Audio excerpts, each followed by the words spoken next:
think we're good enough. I think it should be good. I'm just gonna okay. Sorry about that. I took too long to get set up. I didn't start setting up actually until exactly 2:00. So, yeah. What can you do? So first order of business, because Milcom can't be here the whole time, is after we finish with Wittgenstein, which won't be for a while, he suggested we read some Hegel. And I wanted to know what people think about this. I'm personally a fan of going through a secondary source, as he was suggesting, instead of starting with phenomenology of spirit directly. I think it would be helpful. Yeah. Absolutely. If we just started with a phenomenology, I feel like that would be... It'd be overwhelming. Way too much, yeah. It'd be very overwhelming. Yeah. Okay. I'd be pretty intimidated, personally. Yeah, so I think that's a very positive response. Milcom, what do you think? Would Kane's book be good as a secondary source? Just, have any of you gone through it? No. Oh. Milcom, we have lives, okay? So, I don't know what you expect from us. All right, so I'll work with Rayman and see what we can get. You what? I'm working with Rayman. Oh. You guys are working on something. What are you working on? How we would go through a Hegel and the kind of preliminary readings we might need to look into before we get into some of his bigger texts. Raymond, are you like a philosophy buff? I mean, I've taken classes in high school and college, but I can't say I'm a professional. Then why has Milcom acknowledged you? Why has Milcom acknowledged you and taken you into his academic elitist planning circle, huh? I truthfully have no clue. Milcom, I'm a fringe undergrad.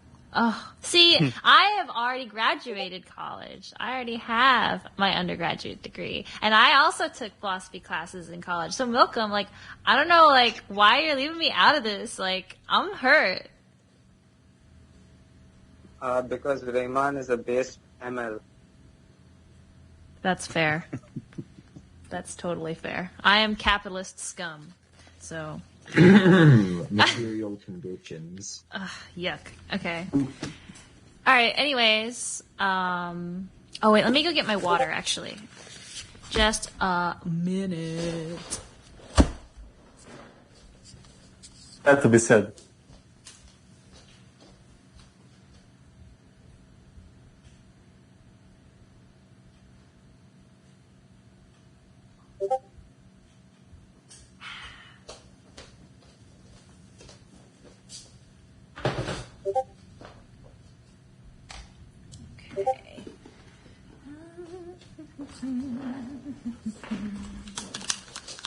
All right, I'm back.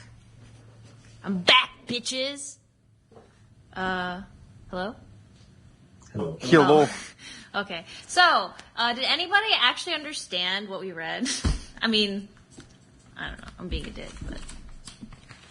I think we got section 1. You got section 1? Okay, Milcom or Riemann, because Riemann, you've read this before, right? Yeah. Do you understand it? Could you enlighten us on what we're supposed to get out of it? I'll try. Awesome.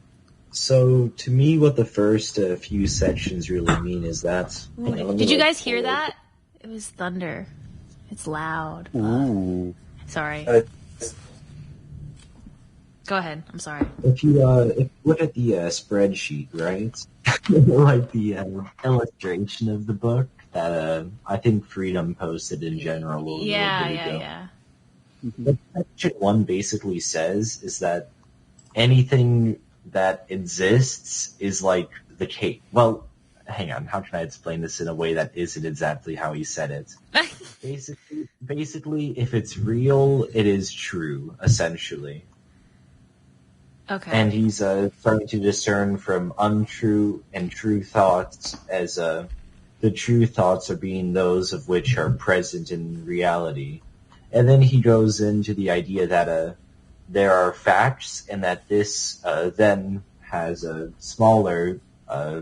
There's atomic facts, which are essentially the building block of all facts. It's the smallest unit of this, right? Mm-hmm. And then he starts going into how a language uses these facts to explain the world. And he describes language as a way that we communicate pictures and images. For example, if I was to say something like 2 ice cubes in a glass of water, you have a clear mental image of that. Mm-hmm. He's trying to say that language is like through these images. And then he goes on to 4 is the section when he starts trying to bridge into the ideas of what he tries to express with the truth function. But what he's saying is that let me think of how I want to say this. Give me 1 second.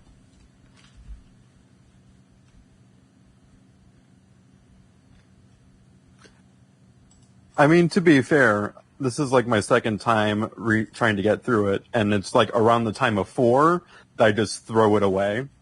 Oh, yeah. Okay. Sorry. I'm so sorry. It's back. I don't know what the fuck is happening. I'm worried like something's wrong with my cord maybe because it like keeps getting disconnected. But like I don't know what it... Oh wait, I remember I did something before and then it stopped happening as much.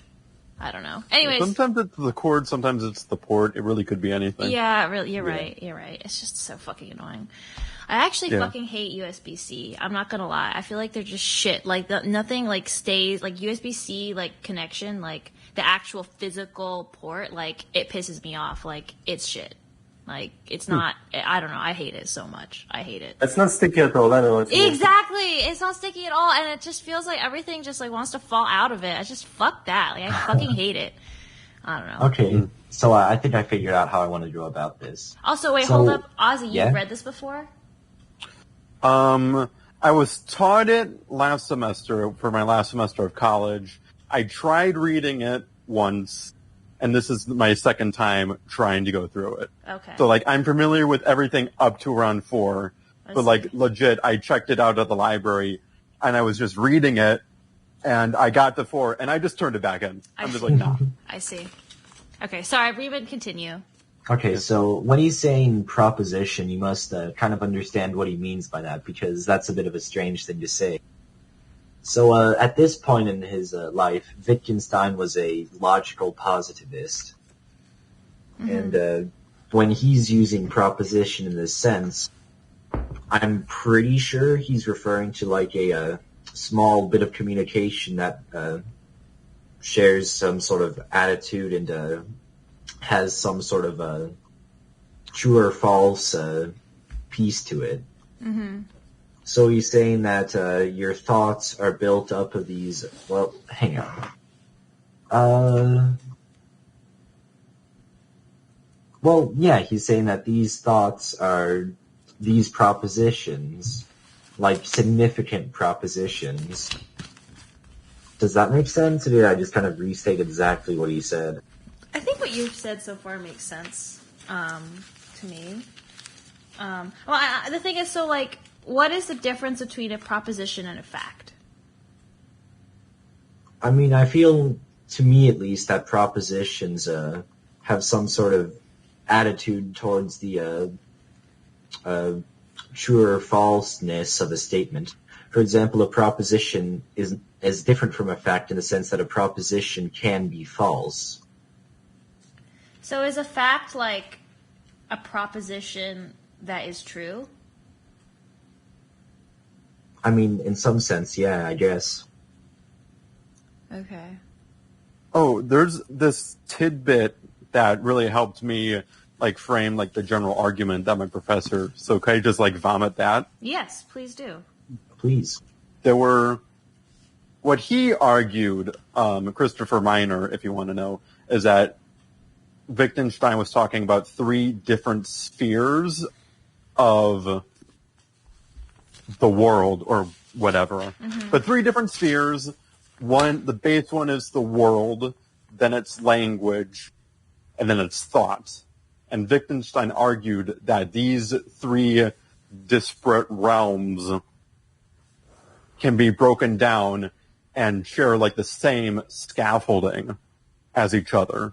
So there's a way to just perfectly take the world and then transfer it into language and then transfer it into thought. Oh, so kind of like you can translate between the three. Yeah. So this is just me throwing a shot in the dark, but I would say that a fact, quote unquote, would be something that is in the world that is rendered into language. Yes, that makes sense, yeah. And then a proposition would be something rendered into thoughts, which then can be like blacklisted onto the world to see whether or not it's true or false. Wait, Sounds right, yeah. wait, which direction does proposition go? It goes from thought to Proposition, the world. it goes from thought to world. I see. Okay. Interesting. That's actually cool. Okay. Proposition. Yeah, because, like, I mean, parts of this I felt like were really clear and I got what he was saying, and then parts of it I just had no idea. I was just like... Yeah, just because It's funny how he was misunderstood. What? It's kind of funny how he was misunderstood in the preface as well, because the way You mean the introduction? Sorry. I'm talking about introduction by Bertrand Russell. So, in Bertrand Russell's introduction, saying that a proposition is an assertion of a fact, which is quite not what Wittgenstein is saying when he's saying that proposition is the translation between thought and world.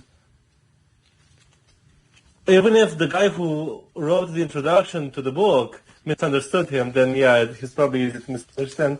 Well, can we find where he defines preposition, actually? That might be helpful. Would that be 3 somewhere? I have no idea. Yeah. Oh, wait, let's look at the map. We can look at the map. It's the map fits the map. Find the map. What is that? What is the Dora the Explorer? Is it 3 I remember that, but I can't say I remember how it goes. The thought, so 4 is the thought is the significant proposition. Well, I mean, that's definitely not the first time he talks about propositions. Well, in 3.1 apparently is in the proposition, the thought is expressed perceptibly through the senses. In the proposition. Okay, yeah. Well, so proposition is an expression of the thought. Okay. Yes. Okay. Through the senses. So like. And just to clarify, I don't know, because like the one I posted had, the German and 2 English translations. From what I understand, Ogden translation, which is the one in the center, is the one Wittgenstein officially endorsed. And so that's the one I was using, especially because I think the biggest difference is like there's the terms. What is it? I mean, like in the Ogden translation, they use state or atomic facts, whereas in the other one they use states of affairs. And I think atomic facts is a better way of putting it. I forget what the German term is. I have to look at it again. So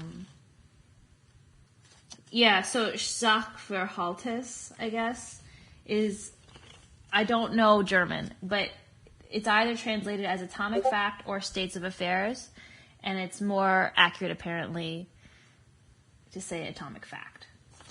Because then there's another one, the other word, is it compound or complex? I forget. But anyway, so I guess, I don't know what you guys read when you read this. I also read the Ogden one. Too. My physical is in Ogden, yeah. Anybody not read the Ogden?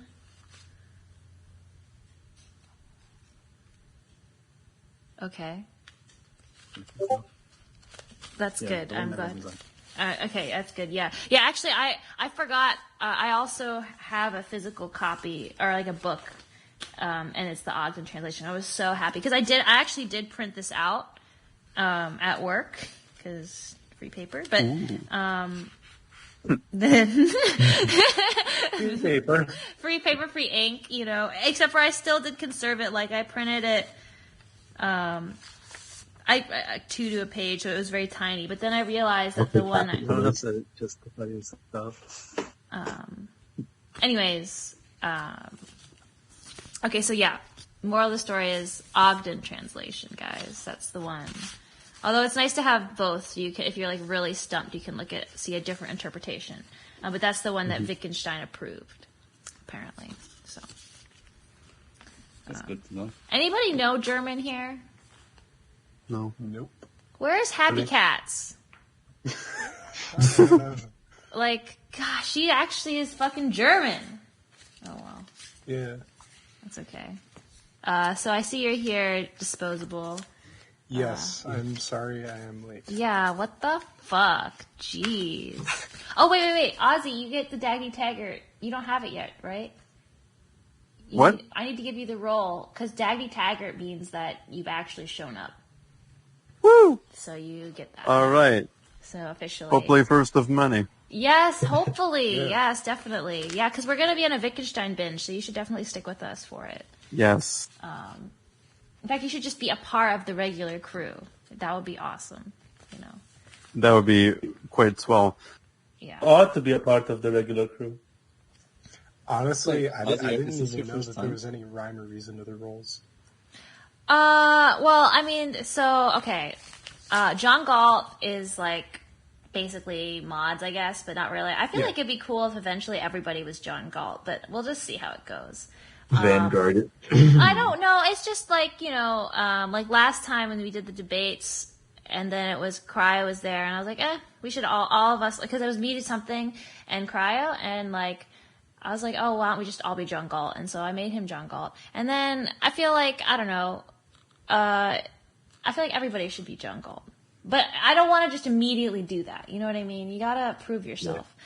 So, and then, so the Richard Halley role, Richard Halley is the musician in Atlas Shrugged. This is Atlas Shrugged themed, by the way. John Galt is like, he's not the main character, but he's like the main true love of the main character. And he's like super badass. Like he's like ultimate capitalist Ubermensch, right?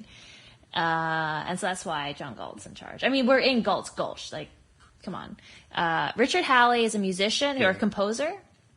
And that's for the people who can record, like Riemann, except for you only did it the first time. You never even fucking uploaded it. So. False. I uploaded it. It was just a shit upload. Yes, it doesn't matter. It's still shit. You know, we're not paying you for. This isn't about the labor theory of value, okay? This is about. I forget. Anyways, and then Dagny Taggart just means that you've showed up. So at least you're like, you know, there in a meeting. If you have that role, it means you've been to one of the actual discussions. And then I think there's someone else, Eddie Willis, because just some guy who was just a fool. And so I made him Eddie Willis because Eddie's the ultimate simp. That's what the roles mean. I think Hate's actually also a Jew. Oh, he is. Yeah, he's IRL. Yeah, I know. That's why he has the Jew role. That's just for fun. I have the Romanian role, and there's also the Dr. Floyd Ferris role for people. Oh, Dr. Floyd Ferris. Oh, yeah. We were going to eventually at one point say, oh, do we want a second reading group? Ha! That hasn't happened. But just in case if we want, because actually, this may be a relevant time to bring it up because we want to do,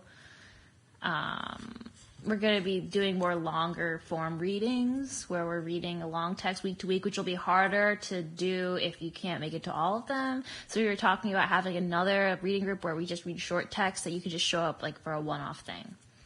And that was the Floyd Ferris role because Floyd Ferris is a nerd in the book. He's a smarty pants. So that's why that role is there. So that was the logic. There is a logic to it. But all you have to know is basically, I don't care, except for I own the server, so just remember that. Yeah, as long as you keep your power, nothing matters. Honestly, I don't want, I like, I don't want to be interventionist, but I like the fact that I own the server. You know, that's fine. I am the So is it CEO of Gauss Gulch. Exactly. This server is my private property for me to do with as I please. Right now, I like it to be a free space. But I don't know. Anyways, It's an anarcho-monarchy, it's fine. it is anarcho-monarchy, and that's perfect. That is perfect. Honestly, like, I love that shit. I would love to be king. Like, I'll be king of my anarchist kingdom. And I'll just I'll be very free. And it won't be like it would be like a city-state, you know? It wouldn't be big. Maybe you can call it a tribe, whatever. But I want to be in charge. But but it'll be a very nice place, I promise. I trust you. Anyways, that was a really long tangent. Yeah. Anyways, Ozzy, welcome. Well, it's good to be here.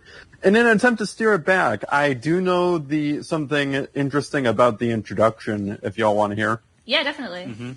For it.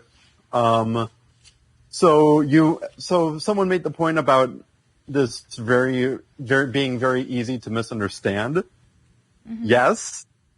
You see, Wittgenstein was very wealthy, right? So he could have published it himself, but he did not want it.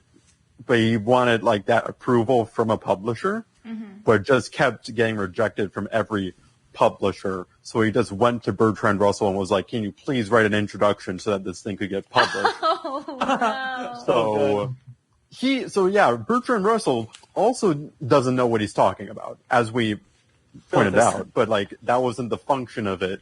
The function of it was like, "Oh, big philosopher guy, can you please show the world that this is meaningful?"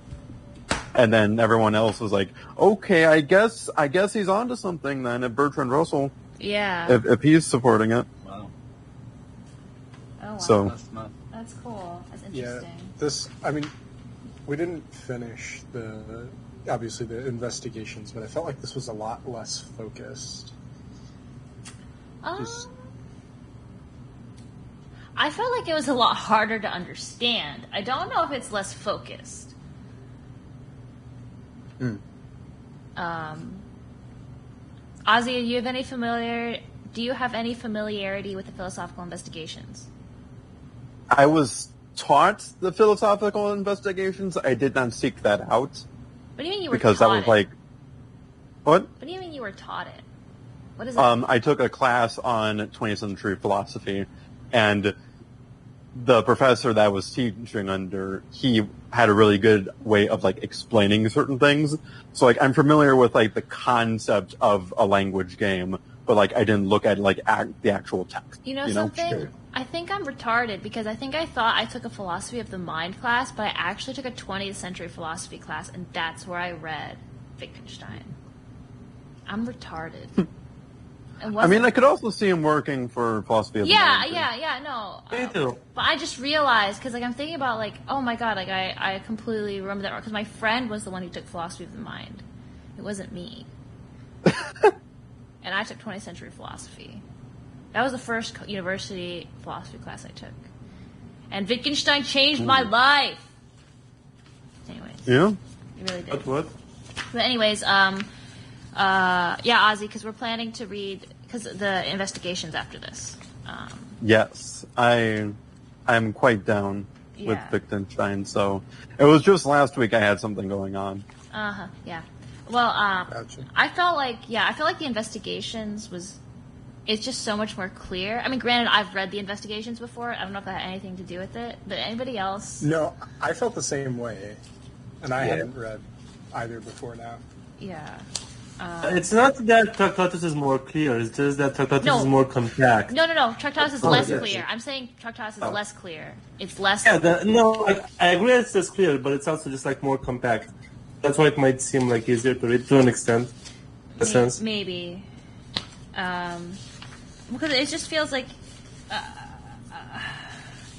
I don't know, it's just rather confusing. So I don't know how we want to go through this at all. Milcom, philosopher sensei, you have anything? Well, I didn't read the text, but Are you shitting me? Milk 'em.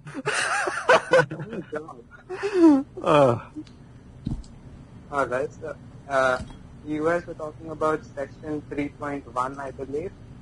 Yeah. And I was reading it further below that, and the sections below that would seem to imply that Wittgenstein thinks of propositions as being in language as opposed to in thought, as was suggested by Ozzy, I think. Hmm. Where is that? Like, wait, what? Can you point to something specific?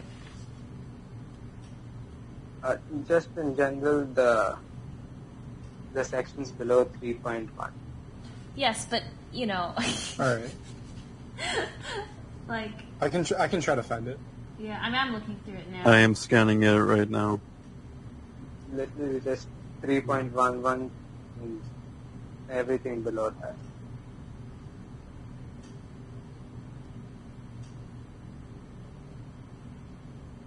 I see where you're coming from. 3.14. The propositional sign consists in the fact that its elements, the words, are combined in a definite way. I see. Yeah. Okay. So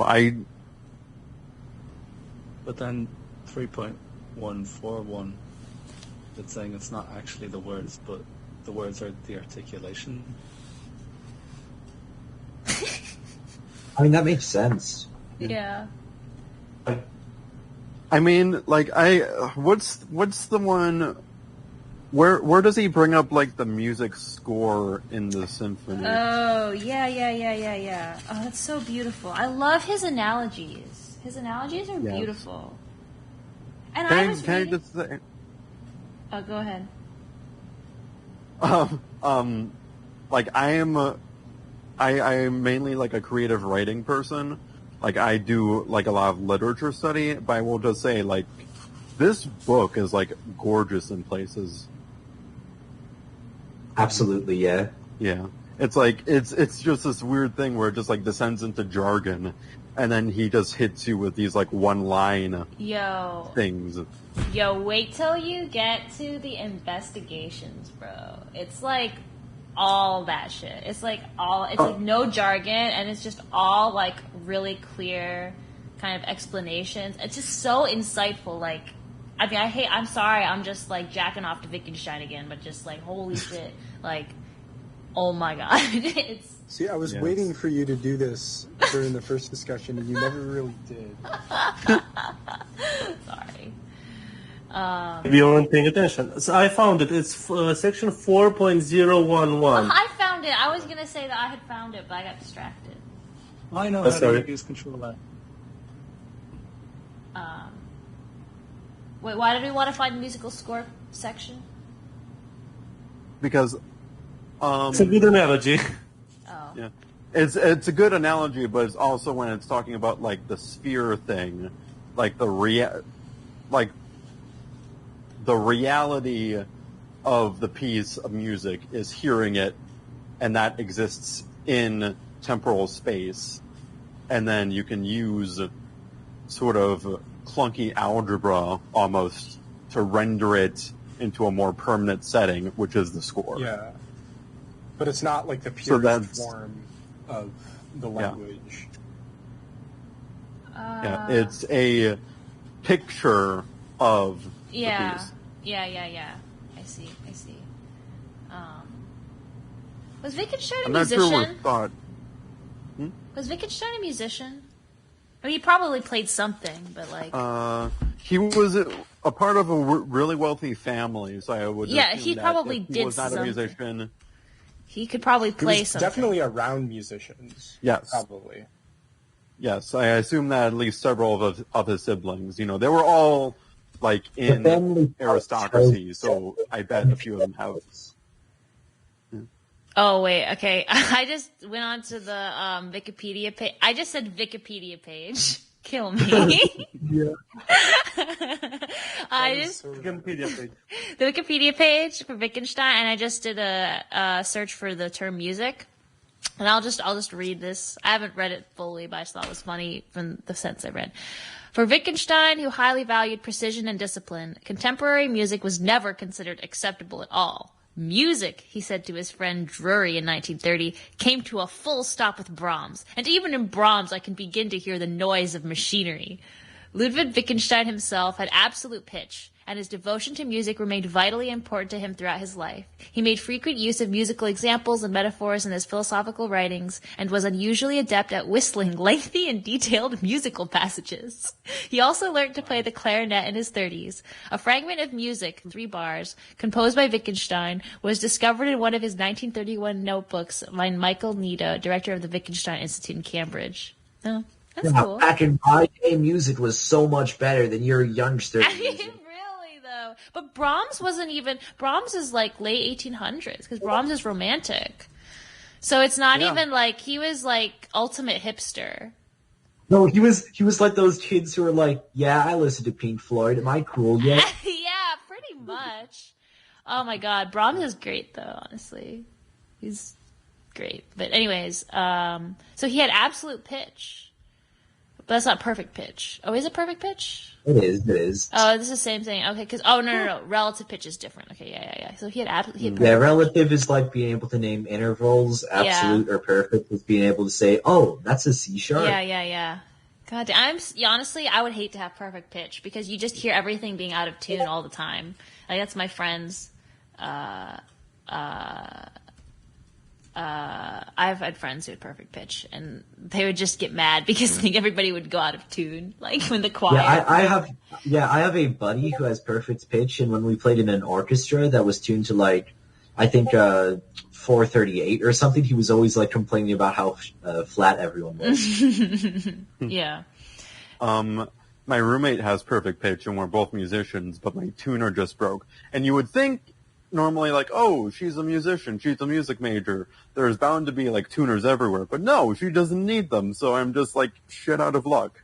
I have to like, if I want to like get something tuned, I just like go to her and she tunes it. You use your phone. Yeah. What kind of musician are you? Bass. I play the bass guitar. Oh, nice. That's cool. Yeah. Anyways, I'm trying to think about how we can best what's useful, what this discussion can be useful for. I kind of think getting a framework for understanding what he was trying to say is the most helpful, like actually kind of going through his argument and his like I don't know what to call it, metaphysics of language. I don't even fucking know. I think that's what, because I was looking at the wiki article about it, to see what it said.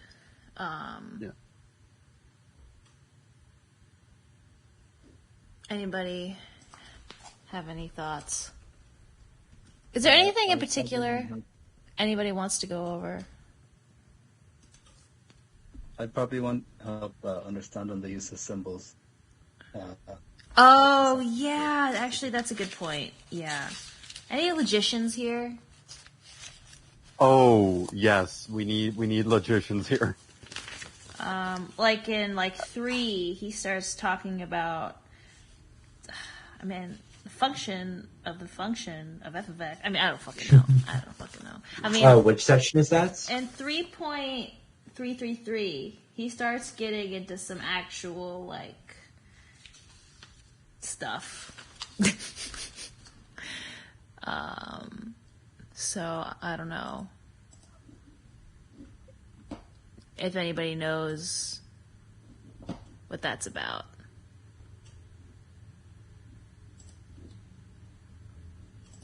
Anybody? Yeah, and that would probably help us with 4 too.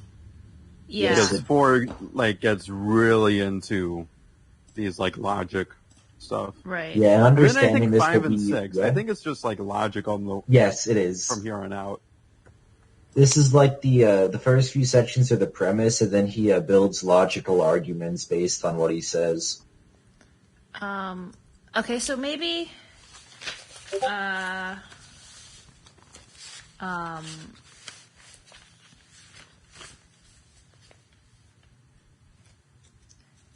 Let's just go through like the main points of the beginning before we start getting to that logic stuff. Let's just try to be systematic about it, because like I don't even. That makes sense. I don't even know. I was just also thinking like about how it looks when you go through. You don't go through every single. Oh, I hate. He's here. He's coming. Okay.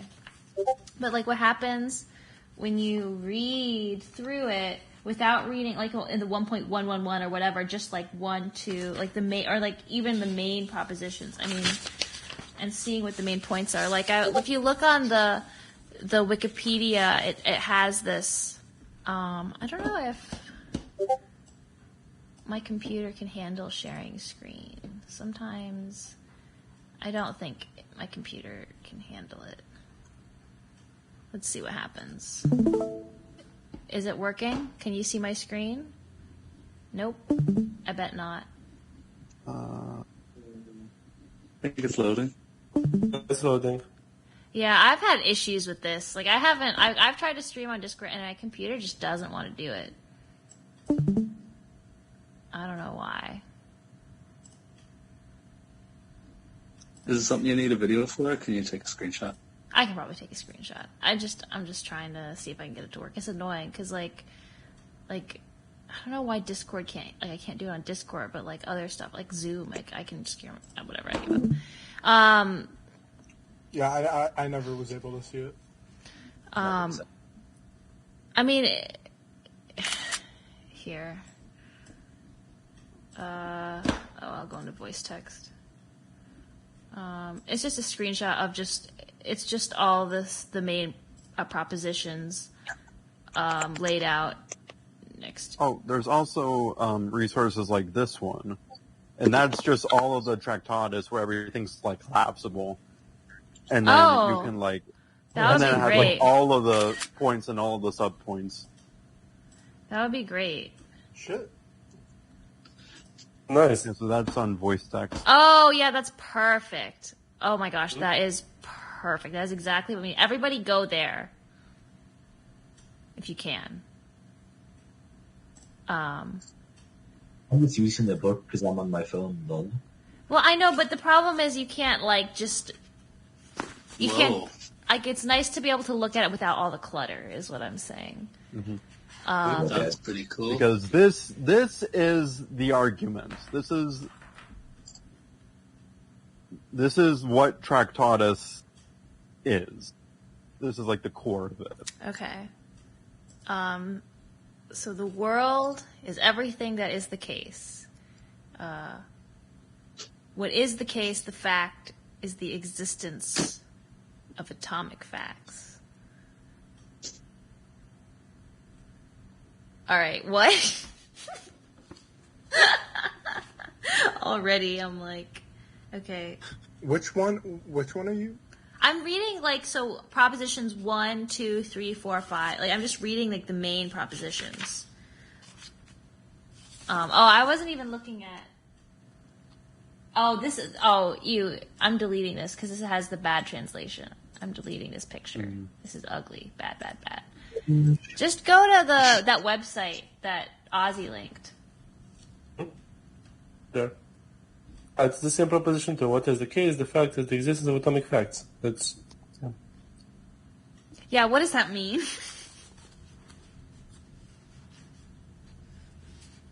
Well, you expand one, and it says that the world divides into facts. So the world is everything that is the case, and then the world divides into facts, and those divide further into atomic facts, which I think, let's see, atom is things that just can't be divided. Yeah. So imagine this web Yeah, page. well, those is are the supposed to be world, like the right? most fundamental Yes. elements of. It is the fact that facts are divisible into atomic facts. That's basically what the main line is saying. So, imagine that this website is a collection of every single fact in the world. I don't care what it says. I'm just imagining this for a second. So as you click on them and go deeper into the category, when you can no longer go deeper into it, those statements are an atomic fact. Right. It says what is the case, the fact is the existence of atomic facts. Like, what does that mean? Like, I get what atomic facts are, but what is all it's basically saying, as at least how I'm interpreting it, is that atomic facts are the fundamental components you need to build all other facts from. Mm-hmm. Yeah. And then it's just stating that is true and those facts exist. If you read it in from 1.2 says the world divides into facts. It's saying that you can divide further and further, but at some point there is the fact that the atomic fact exists because you can no longer divide it. Okay. Is the thing you're getting tripped on is like what is the case? I think so. Well, what is the case? The fact. Like, how is that? I guess let me look at the other translation, what it says, because it just seems like a weird way to phrase it. Like, okay, because the other translation says, "What is the case?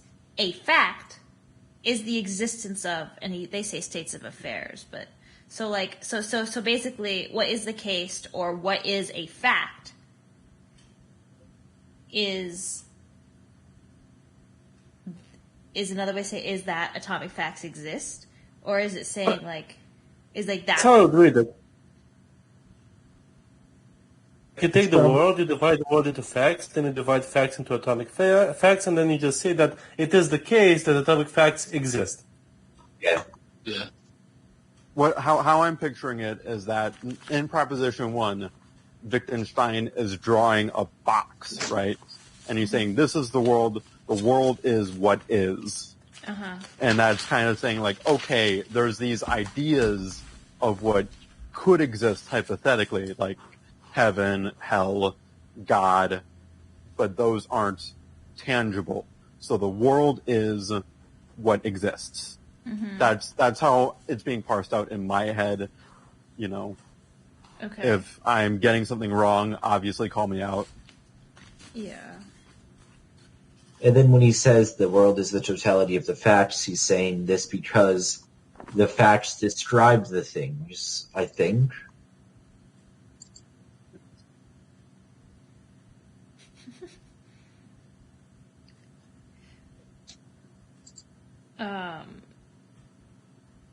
So he says the facts in logical space are the world. Anybody want to help with what logical space is? Anybody? Is that like the scaffolding? Like earlier, someone, Ozzy, I think it was, who broke it down, right? Who was saying how like there's like world, language, and thought, and like they're different parts of. They're different parts of. I'm not sure how to describe it. It's I like don't. Different. Yeah. Sorry, what were you saying? I'm not sure exactly what it could quantify. My professor just said there are these three spheres that we exist in. We exist in thought and in language and in the world. And all of these things, even though they're fundamentally different, they can be broken down in exactly the same way. And the job of the Tractatus is basically providing that scaffolding in such a way that all of these line up and that everything kind of sort of makes sense. So is the scaffolding kind of like the logical space, or like the logical, like? I think the scaffolding would be like the connection between logical space and like physical space. Okay. So I'm just gonna.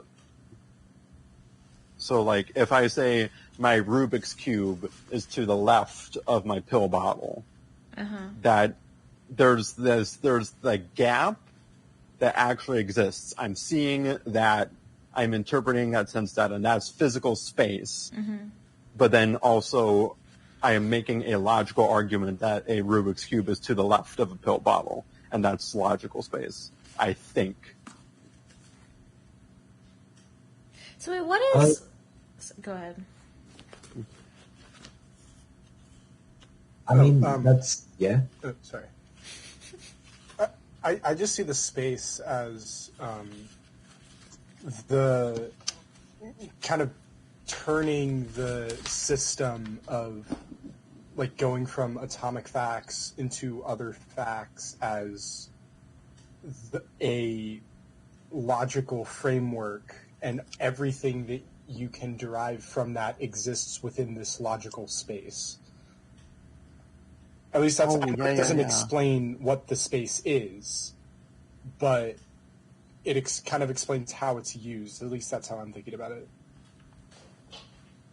2.0131 maybe has relevance. A speck in a visual field need not be red, but must have a color. It has, so to speak, a color space around it. A tone must have a pitch, the object of a sense of touch, a hardness, etc. So like the possibilities almost. No, that's not quite right. I mean, is it almost like what he's saying is that the logical scaffolding props up our understanding of things? The things don't exist, but all the facts and logic about them. Oh God, I said facts and logic and ironic. That's a side point. But these underpinning facts about these objects describe our understanding of the objects, but the objects don't exist in their pure sense, maybe? Something like that?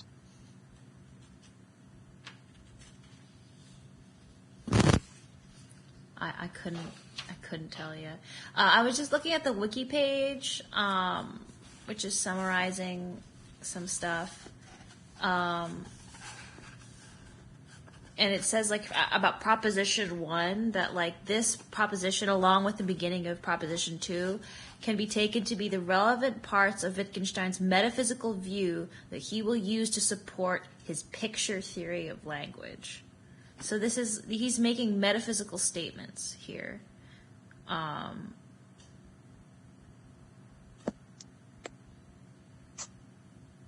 don't know if that helps me at all, honestly. Because then the next thing it says, like about Propositions 2 and 3, it says like these sections concern Wittgenstein's view that the sensible, changing world we perceive does not consist of substance but of facts. Well, that's like a way clearer way of what I was trying to say. Oh, okay, yeah. And then it says, Proposition 2 begins with the discussion of objects, form, and substance. So then it says, like, the proposition actually says, what is the case, the fact, is the existence of atomic facts. And an atomic fact is a combination of objects, entities, and things. And so this epistemic notion is further clarified by a discussion of objects or things as metaphysical substances. And then it goes to 2.0141, which says, the possibility of its occurrence in atomic facts is the form of the object. The object is simple. And then 021, objects form the substance of the world, therefore they cannot be compound. So his use of the word, I'm just reading from the Wikipedia article right now because like I cannot fucking understand this, so I am hoping that this will elucidate. Which thing are you specifically confused about? I just trying to understand. I want to, like, I read it and it's like, it kind of makes sense, but I don't, like, if someone just sat me down and was like, okay, so what did you read? Like, what was it about? Like, I don't even know where I would start. Like, I haven't internalized what I've read. So I'm trying to, like, kind of break it down or, like, restate it in a way where I can actually remember what's going on and, like, have a kind of a concept map for what he's trying to say. I mean, like, I see what you're saying. Like, I need like a concept map of what's going on, because like otherwise it's just a sequence of statements. Like that's why I really liked when Ozzy was talking about the sphere thing. Like, oh, like I can like draw like a concept map of like what those things are and how they relate to each other. But like I think we need to like, or at least for me, like I need to build like like I just remember when we were learning, and I took a modern philosophy class. Modern as in the time period, like 1600s, not as in contemporary philosophy. And so, like, what we would do is, like, we talk about, like, we like break down, okay, for example, Descartes believed there were two substances. There is mind and body, or, like, mental substance and, like, physical substance. And, like, I mean, we just break it down and, like, the metaphysics, into, like, the clear, like, outline of what he was saying things were. And so that's what I kind of want to try and do with this. Because I think I need to do that. I think I need to work through it that way in order to understand. That makes sense. And that's what I guess I'm trying to do now, but doing it horribly because I don't really get what's going on. And so, yeah. I don't know if that makes sense. If anybody can help. Yeah, that does make sense. So I don't know if anybody has any good resources on the Tractatus. I guess we lost Ozzy for now. Yeah, because his mic is all messed up. Oh, I didn't see that. Yeah. Wait, what is ZF? Zermelo Fraenkel, it's like the modern set theory we usually use in math, and within it, the Russell's paradox doesn't exist. What I was saying is that it's not clear to me how what Wittgenstein is doing is dissolving Russell's paradox. So I'm in agreement with Malcolm that, like, I don't exactly get what he's doing with the functions either.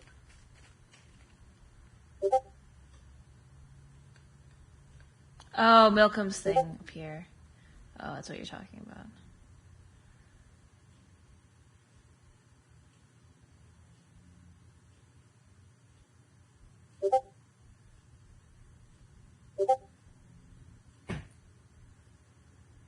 I can't read that right now. It's not entering my brain at all.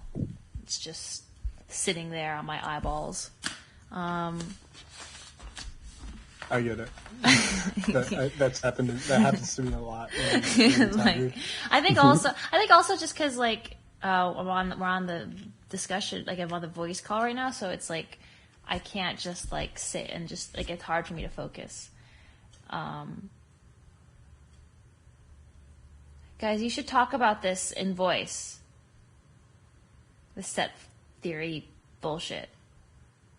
Bullshit. But, like, the entire problem is trying to figure out what Wittgenstein is doing.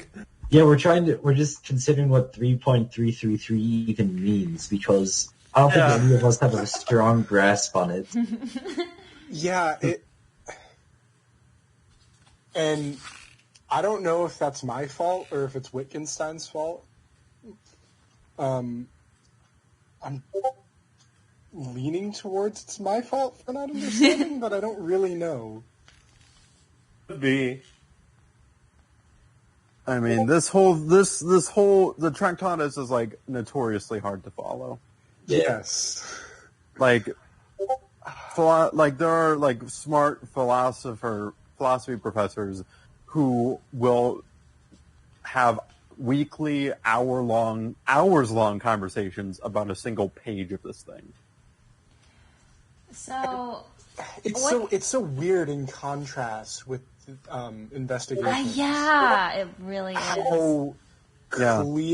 How clear and well defined every concept is, and versus I this feel thing.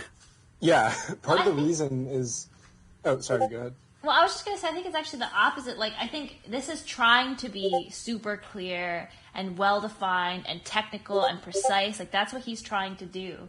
And it just becomes complete gibberish when he tries to do that. Whereas the investigations is much more conversational. I mean, he's just sort of talking how he'd normally talk in conversation, I feel. And that's why it's so much easier to understand his point. Whereas here, it's like, he's trying to be so precise that it's just impossible to get the big picture.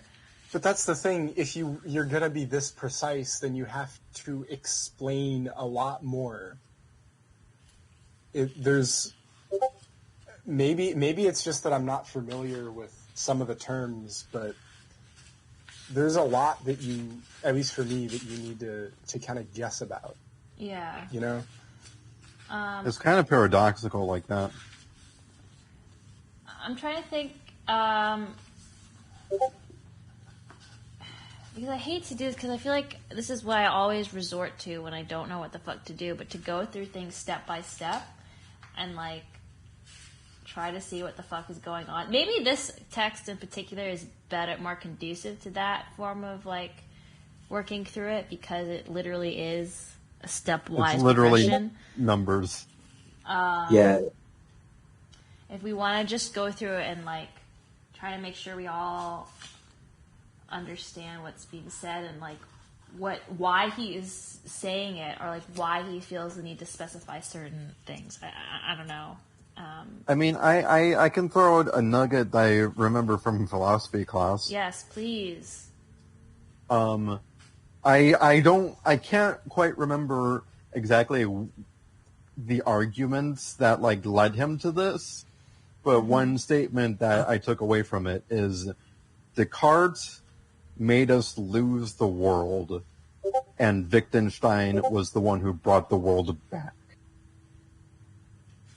Why?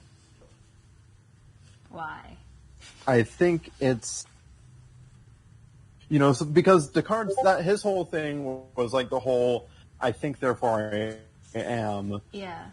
And we have to, and the only thing that we can doubt is the, like, capacity to doubt, and in that way, like, we can no longer trust our eyes anymore, right? Sorry, can you repeat what you said? We can't doubt, because I think, like, I didn't hear it properly. The mic cut off something. Oh, sorry. The only thing that we can't doubt is the capacity to doubt. Like, we can, like, Okay. Like the whole like 6th grade philosophy, your red's not the same as my red, It's like, so there's this, like, inherent skepticism between, like, what's in the mind and what's in the world. And what Wittgenstein is trying to do is, by establishing the scaffolding I keep talking about, he's trying to connect those two in a way that hasn't been connected since, like, God was, like, a legit argument. Mm-hmm. That yeah. So it's like That's against. So it's kind of against skepticism, like. Yes. Like, he's saying that there is a reality, and our.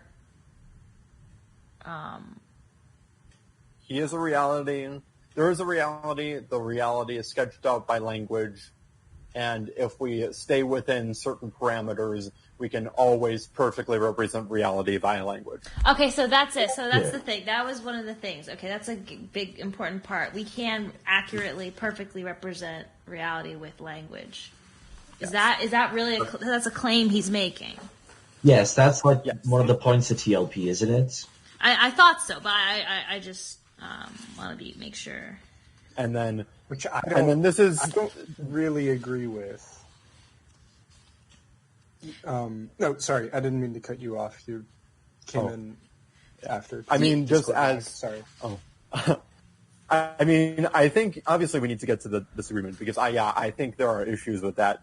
But in order to, like, give us a teaser, he's then going to further argue that philosophy is just a muddying of the language waters, and philosophy is only based on, like, misunderstanding language and misunderstanding definitions. And if everyone was truly on the same page, there would be no philosophy.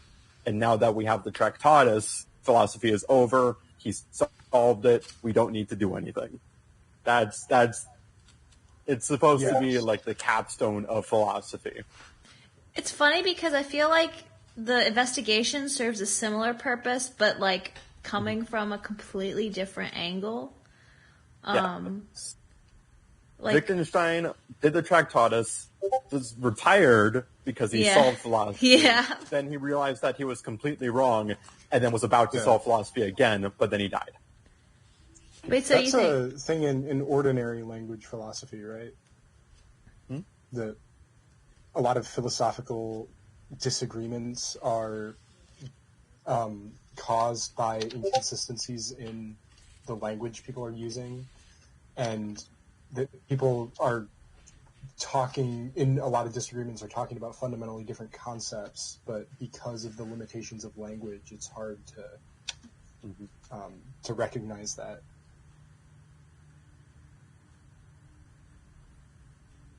Yes. Yep. Cool. Pretty much.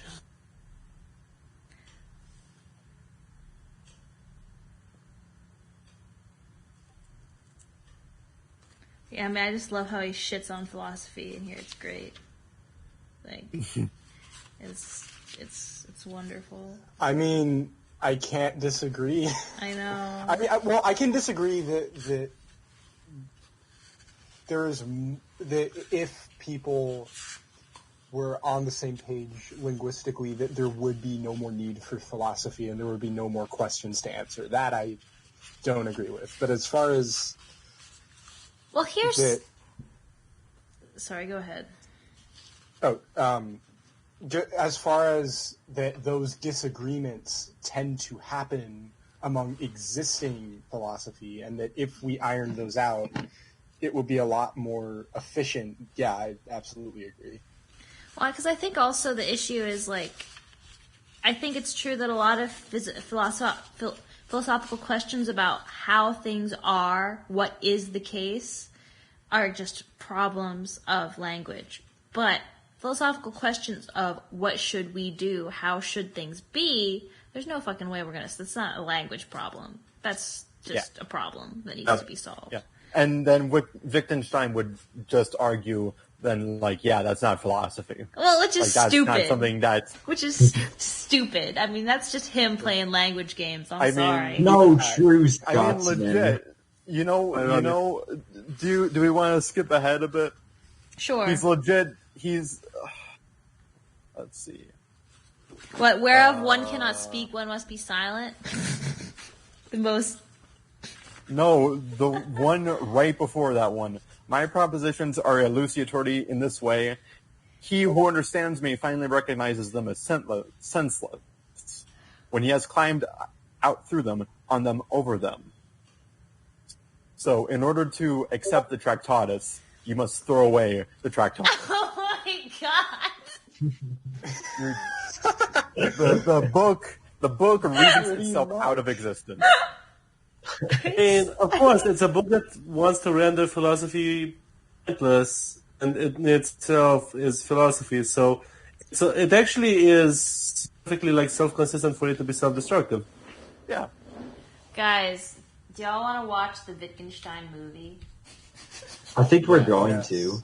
There's a movie. But also, Yes. this is something I talked about with Freedom Baby, like, individually, but I think this idea that this is supposed to be like the end-all be-all of philosophy is really funny when you consider that probably the only reason it's written in Latin, that the title is in Latin when literally nothing else is to make it seem more intellectual and important. What is it? Publishable. What does Tractatus Logico-Philosophicus actually mean? Treatise of Logic and Philosophy. Wow. So Wittgenstein is just trying to turn all of philosophy into a logic problem, and then he's just going to logic his way out of philosophy. Analytic cringe.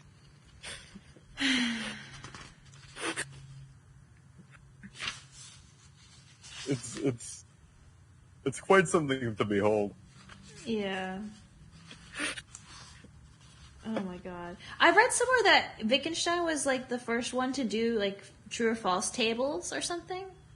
Like He was? I don't know. I was reading that. Seriously? Yeah.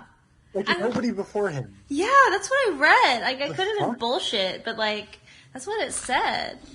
I think it's like, What the hell he did? isn't that fucking insane? What the hell? What? What? That makes him so much more awesome, don't you think? Whoa. Yeah. That's pretty cool. Like, that's crazy. Because, like, when I read that, I almost didn't believe it. I just thought it was just, like... Because, like, I took, like, a symbolic logic course, you know, and we did all those tables and shit. Like, Wittgenstein, like, he invented that. That's crazy. Dude, we did that in, like, 6th grade, like, geometry and proofs and shit, dude. What the...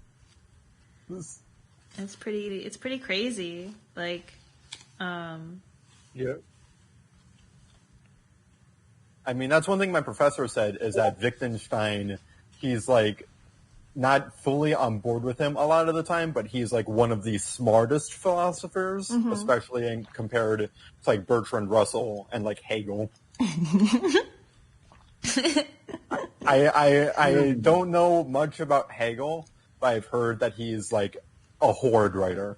Like, he just cannot explain a point clearly at all. Yes. Oh my This is a fucking theoretic, God. man. Yes. Post hermeneutics. I actually didn't read Phenomenology of Spirit, but I read some of Hegel's political philosophy. I forget what it was called, but it was like basically Hegel's, because it was a political philosophy class, and what we read was Hegel's like ideal system for like a government. It was just like, it was just nonsense. I mean, the professor explained it very well. Wasn't there like a whole group called the Hegelians that like tried to live that out? I don't know, but I do believe it. Wait, what was his political theory? I'm not familiar with it. Didn't he want a constitutional monarchy?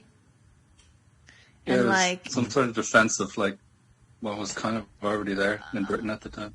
Yeah. Let me see, because there's this fucking... I wonder if I can find it. There's like this concept map. And it just looks like a fucking clusterfuck of just how he organizes. I guess, I don't know if I can find it because it might have been created by my professor and not just like a thing that someone else made. I wonder if I can see something...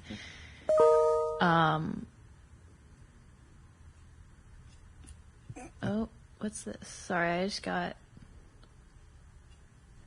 extension letter from work. Sorry, Oh, yeah, my contract for work. I was wondering about that. Okay, good. Cool. I still have a job for another year. Okay, sorry. Huzzah. Because I wasn't sure, anyways, about that. I mean, I was sure, but like, I just, it doesn't matter. Let me see if I can find this chart. No, see, all of these images are about the dialectic. He was against individual rights. Yeah. Wasn't his whole thing like that force of history and how like history learns about itself? Well, the dialectic, yeah, but there's he had like a very specific setup for the government. Like it wasn't just like, oh, this is the progression. It was like, okay, and also this is actually, oh, wait. Is this? I found a secondary source that's basically saying he believes in the fact that the state is the highest form of social existence and the end product of the development of mankind. Yep. And that each man is subordinate to the ethical whole. If the state claims one's own life, then the individual must surrender it. Yeah. And he's also extremely sexist, of course. Like, only men should be involved and the blah, blah, blah. Hell blah, yeah. What a modernist. Let me see here, though. So just as like a clarifying thing, so he kind of views the state as this like, as like its own body.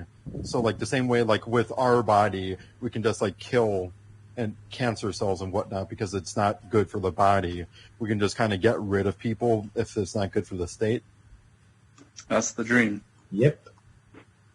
Huh. It's not just the dream, it's the ethical imperative of the state being the ultimate whatever. And here's a very relevant, obligatory existential comics. but it's relevant because it's about Hegel. It's pretty good.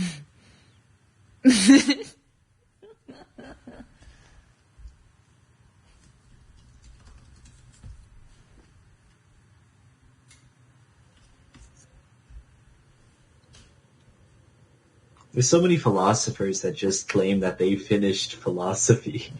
But Wittgenstein actually did. Did he though? Nah, I don't think so. Well, I think he finished like the philosophy that's like trying to decide like how things are. Yet again, I don't think he solved how things should be because you can't solve that. But like, I think philosophy is a problem of language, and like in the sense, like when he says he solved philosophy, it's not like he solved all the problems, but he solved like what the problems are. The problems are language problems. They're not like we can't come like all it is clarifying our thoughts. Like I think that's valid. I don't know. Is ethics a part of this philosophy? Ethics is what we I don't should do. think so. Ethics is what we should do, and so like that's not solved. That's why I said he solved like all the philosophical questions of how things are. What is the case? He didn't solve anything normative though. Yes, Like, exactly. at all. Yeah. Exactly. Did anybody read the Hegel comic? I'm I reading didn't. it now. Apparently he proved everything. Yeah. The Hegel comic is good. The bit women are free to. Yeah.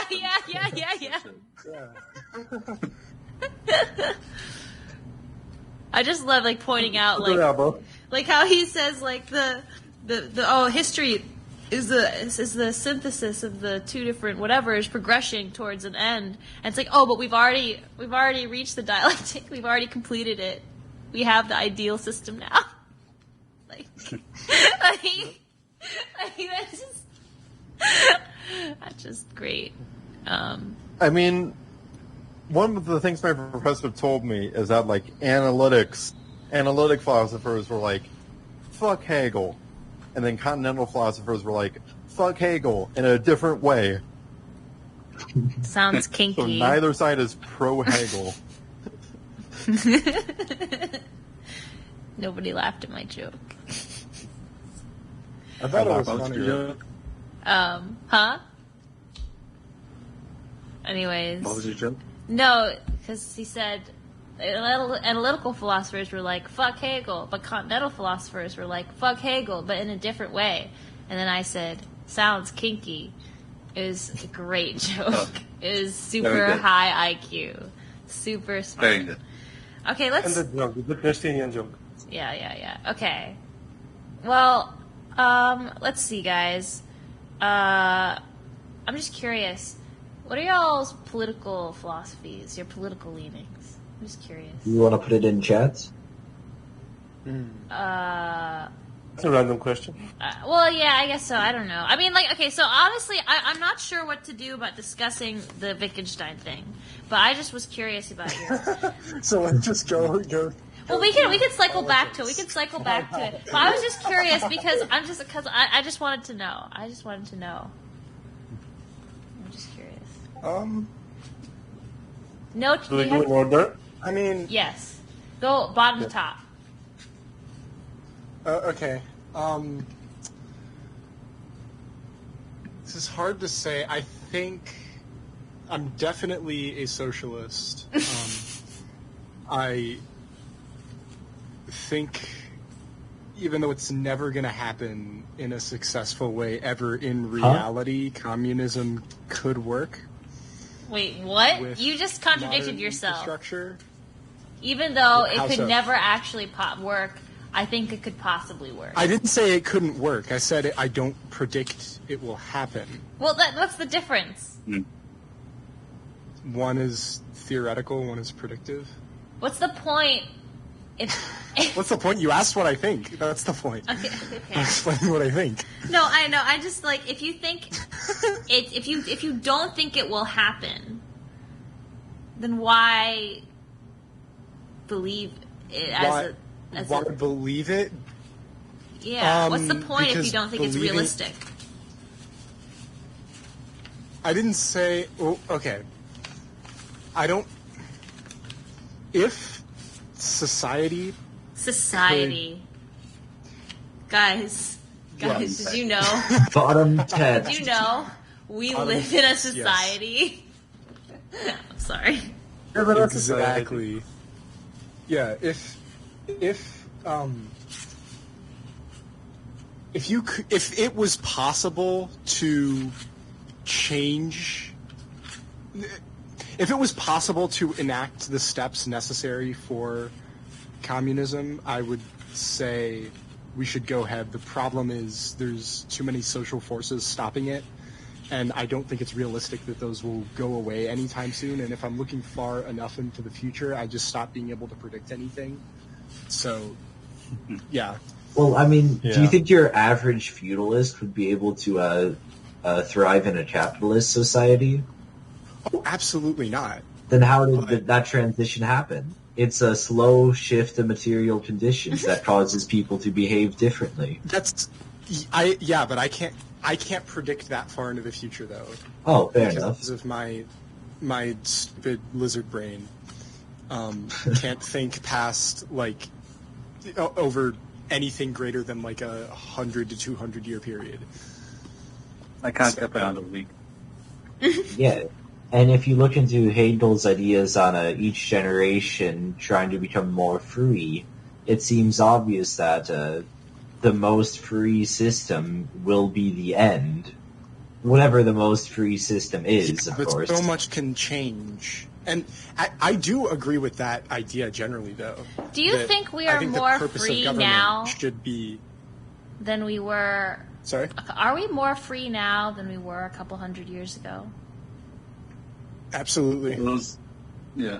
No, but how so? How so? Way more. No, practical. I'm talking in our day-to-day lives. How so? Okay. I'm looking at I freedom think as a technological choice. I have progress much more almost choice. entirely has led to the. There's a lot of people talking there. Yeah. Yeah. How do we define freedom? That's a more good question. Choices. See, in because Agency. how they live their life. I feel like that weren't available before. Sure, but if you look at the way the government influences our lives, and I mean, maybe there are more, like someone said, more options available to us. Like, for instance, it's easier to travel to new places, but there is more intervention. The way I would put it is that if you define freedom as a multitude of choices, I would say we have more choices than a couple hundred years ago. If you define freedom as in the extent to, or rather the inverse proportion to the extent to which government is deciding upon our lives, we're actually less free now than we were like in medieval times, for example. Because, for example, in medieval times there was such a thing de facto as the right to resistance, when you could like fight back against a monarch telling you what to do, if you were strong enough to do so. Yeah, but no one was strong enough. And there was a lot of like splitting off of territories, like post-civil wars. Was that In nobles medieval running times. around or like actual people? And they weren't individual people, but they were like groups of like insurrectionists. Insurrection was way more common because it was way more achievable back then. I guess you could define that as freedom if you want. And yeah, there's like we're all kind of wage slaves now, so we're less free in that sense than people who. We're all wage slaves? Always have been. Huh?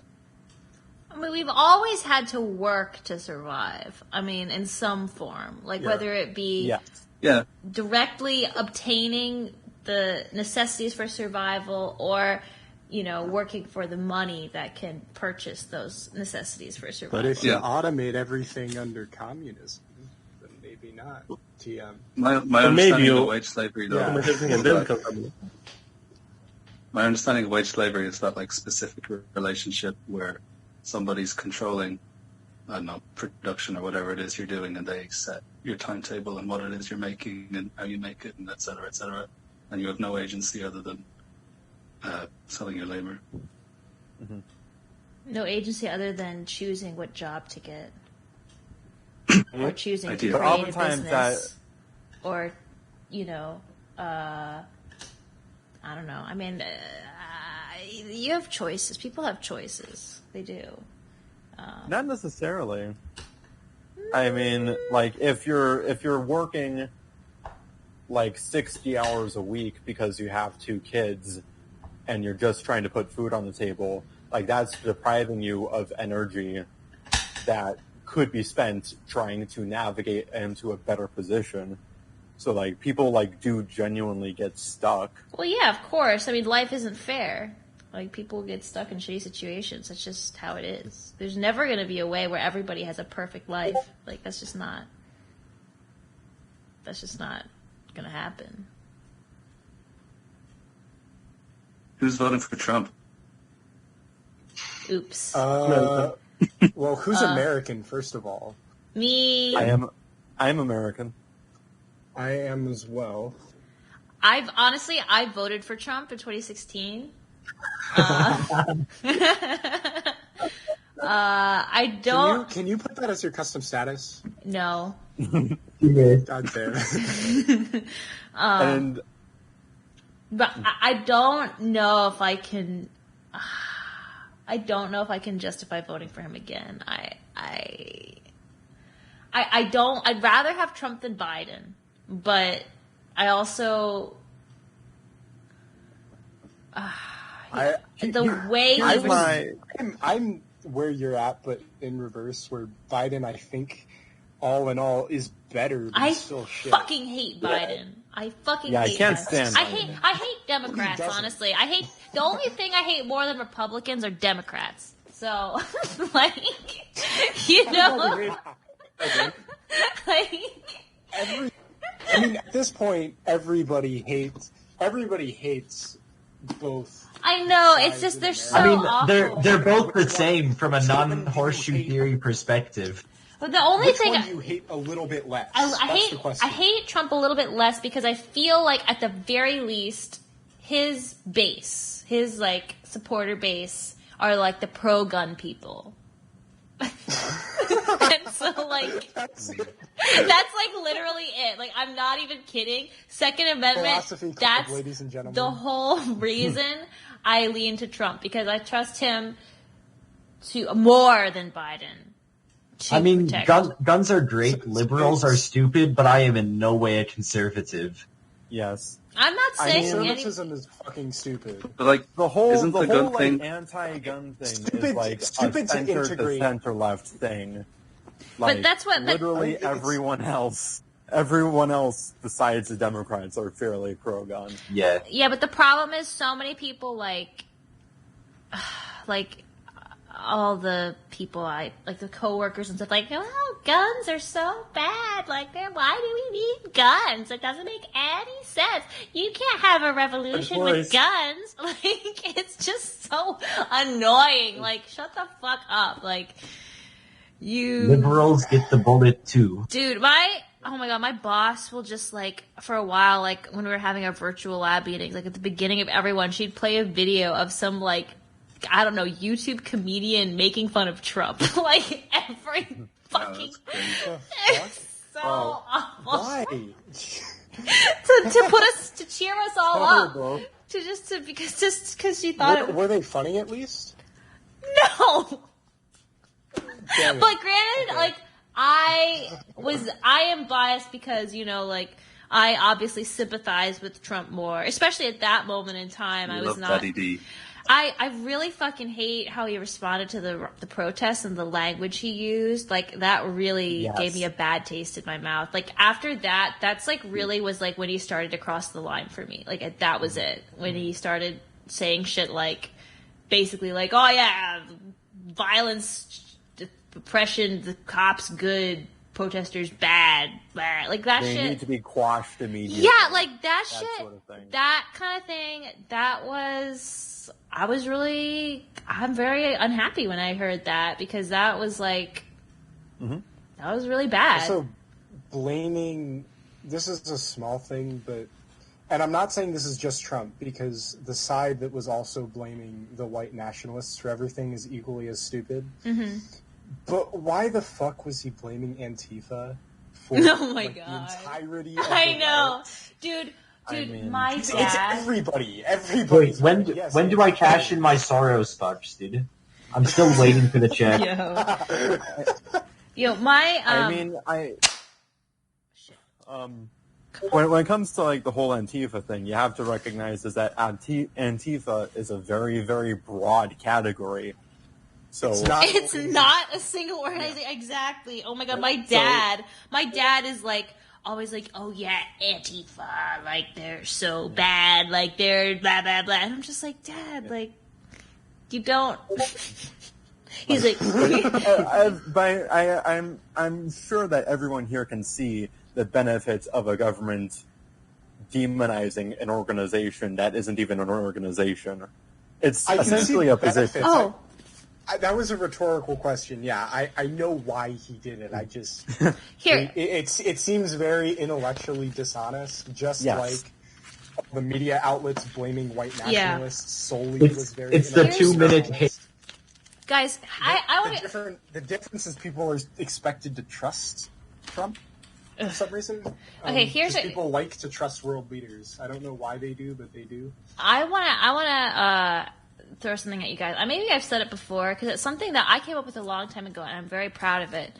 Because this came up when my dad was bitching about how the war on terror. He's like, why do we call it the war on terror? We should call it the war of terror because we should use terror. Like, I mean, because he's a fucking war hawk. Yeah, I know, whatever. But then he was talking because he was like saying like, what is terrorism? Like, how would you define terrorism? And this was years ago. This was like probably 10 years ago. Baby Eva. Well, not baby. I was like 15. But I said, I think that terror, or I just doxed myself, my name, whatever. I'm Eva, is my name. But I said, well, I think terrorism is just a term used by governments to delegitimize opposing forces. It's to delegitimize movements. Because like when a country fights another war against another country, they don't call them terrorists because they recognize that there's like a state or a government behind it all that they see as legitimate in some way. But when they call their enemy terrorists, they're saying that their claim to political power is illegitimate or unfounded. So terrorism, it's literally used by the government to delegitimize enemies. What do you guys think about that? Because if you look at the funny thing about all that is that, for example, when you say ISIS, the second S in that actually means, the first S in that actually means state. Yeah. Like, Well, that's the thing. Does anybody disagree with that? Hey, there's some more language games. I think terrorist is like a legitimate. African Republic. Gal, what are you saying? I think terrorism is a legitimate category to have, but it does definitely get used in that political way. Yeah. Well, yeah. I mean, I think there is enough of like a type of activity that terrorism falls under, like like bombings, where it's like just like a couple individuals, attacking indirectly or in some way or something like that, I guess. But like terrorism does refer to certain strategies, but those strategies aren't that different from guerrilla warfare. well, those aren't really like strategies of terrorism. They're more like crimes against humanity, like the Geneva Convention thing. Those can be like done by states as well, and it doesn't delegitimize the states. It's Has anybody seen Star Trek Deep Space Nine? I have. What does this have to do with Wittgenstein? This has nothing to do with Wittgenstein. It has everything to do with terrorists, though. Because Who's trying to make us talk about Wittgenstein? Get out of here. we can talk about Wittgenstein. I just don't know where to go. It was kind of going nowhere, and it was just confusing, and it was going to end in us. The conversation is fun, so Yeah. I don't really care. Like, if you want to bring it back, we can. I just don't know what to do. I don't know what to say besides just reading through it step by step, and like that just sounds Here's a lame. question. Yeah. Here's a question. Do you guys think that you can, that language can be a perfect representation of reality? Can I like Can't be skip. not philosophical with this? Yes. Actually, For it. Sure. Honestly, be yeah, as permission. unphilosophical as possible. It'll probably serve you better. so I am a writer, right? That's like what I want to do. I'm going in for like my MFA. I'm trying to like apply to schools for like grad schools so I can like write books and such, right? So, Sweet. and I like kind of had this just like unconscious thought, and it was like in my stories too, where I like thought like, oh, stories are just reality that are condensed, right? Or you are trying, like, that's what I'm trying to do, is I'm trying to, like, simplify reality in such a way that it can be easily understood and consumed, and then people can walk away with a better understanding of what the fuck's going on, right? Are you talking about writing like fiction or writing nonfiction? Yes. Okay. I'm talking about fiction. Because, I think I kind of picture life as this like tangle of stories that are all happening at once. Mm-hmm. And so fiction is like trying to like have a thread and see that thread through in a way that we can't in regular life. That's like my preoccupations. Okay. And then my friend's mom died, right? Mm-hmm. And it's like, and this is like childhood friend. I knew these guys since first grade. They're a set of twins, and I became friends with both of them. Their dad died when they were in fourth grade, and now their mom died like a month ago. And it was just the thing where it's like, you see all of these like, art. When you make art about death, there's always some kind of aspect of beauty to it. Mm-hmm. And when you're like actually grieving, it's kind of dumb and numbing, and you don't like it. So, like, if you're talking about like language being a perfect picture of reality, there's no way you can write and conjure up like the actual feeling of grief. You can pay tributes to it, but you can't do it. So, like, yeah, I completely disagree. That's good. I mean, I don't think you're wrong exactly, but I would say, like, stories, like maybe it won't give you the same intensity of feeling as if when it happens in your life, but it is like a mirror image of what can happen in your life when a character you care about, or when the echoes of reality exist in that story. I mean, I think the truth of stories, like you said, is they are the truths that happen in our daily lives, just told in a different way. I think it's obviously not going to be the same as when things happen in real life, because that's not an identical situation, but that's just because you can't, like, a representation of something is never going to be identical to the thing itself.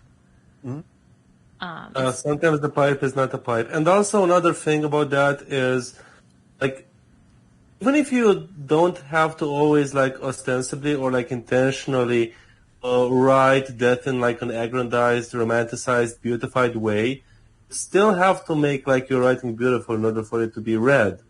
So at the end of the day, that does take what is away his name? from the James essence of Joyce is entering the chat. Is that his name? Yeah. Yeah, James I Joyce think so. has entered the chat. Anybody read any Joyce? That's not beautiful. I have I find him really boring, Portrait actually. of an Artist as a Young Man on my bookshelf. I haven't gotten to it yet. Yeah, it's I mean, yeah. But, like, I will say I sent this exact line of thought to a couple writing professors of mine, and one of them in particular was like, yeah, you are exactly right, that this cannot be done. However, you need to do it because who else is going to remember this person in this way?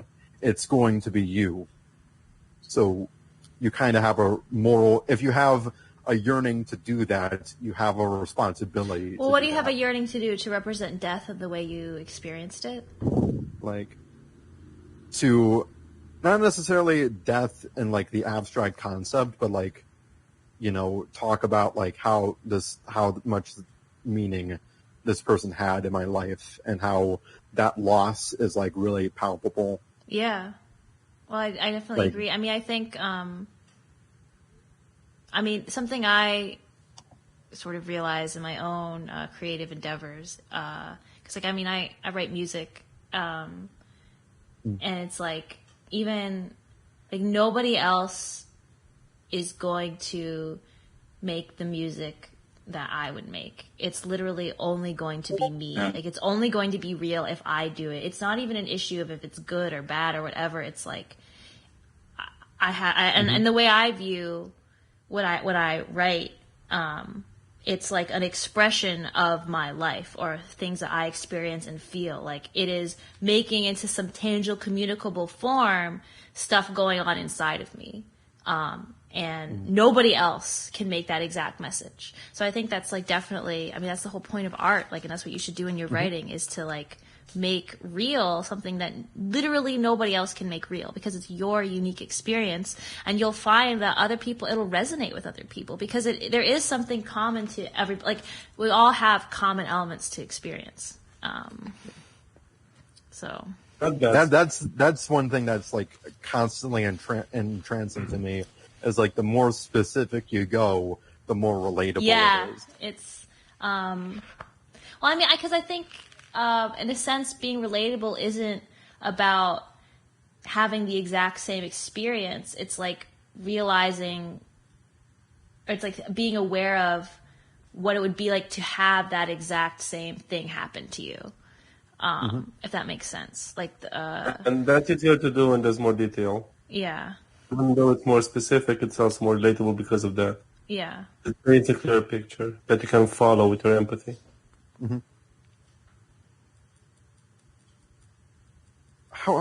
There's a thread here back to Wittgenstein. I just don't quite know what it is. I know what you mean. It's like, this feels connected, but I can't say why it does. Well, it's like under his model, you can't really perfectly describe experiences. You can describe the nature of reality, but not necessarily the nature of experience. Oh, well, that's definitely an investigations thing. Oh yeah, he changes his mind on lots of this stuff in investigations. Yeah. That is actually treated a lot in investigations, how he figured out that the experience is quite different from this thing about propositions and facts, and how it has to be treated differently. It was like an oopsie. Oopsie. Yeah. Yep. Late Wittgenstein thought early Wittgenstein was just a big oopsie. Yes, and that's why I love Wittgenstein. That's why Wittgenstein is the best, because he changed his mind and was like, damn, like, I was wrong. And he actually, like, admitted it, and like, oh my god. Hell yeah. Wittgenstein is awesome. Although apparently he was not a very nice person. No. Apparently he was a school teacher for a bit. He was, and apparently it didn't go very well. No. Let me see if I can look it up here.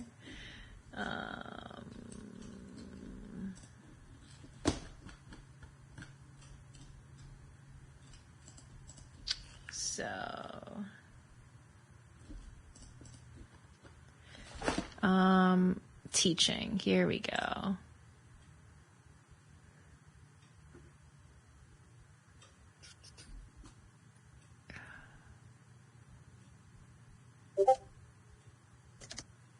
Oh, yeah.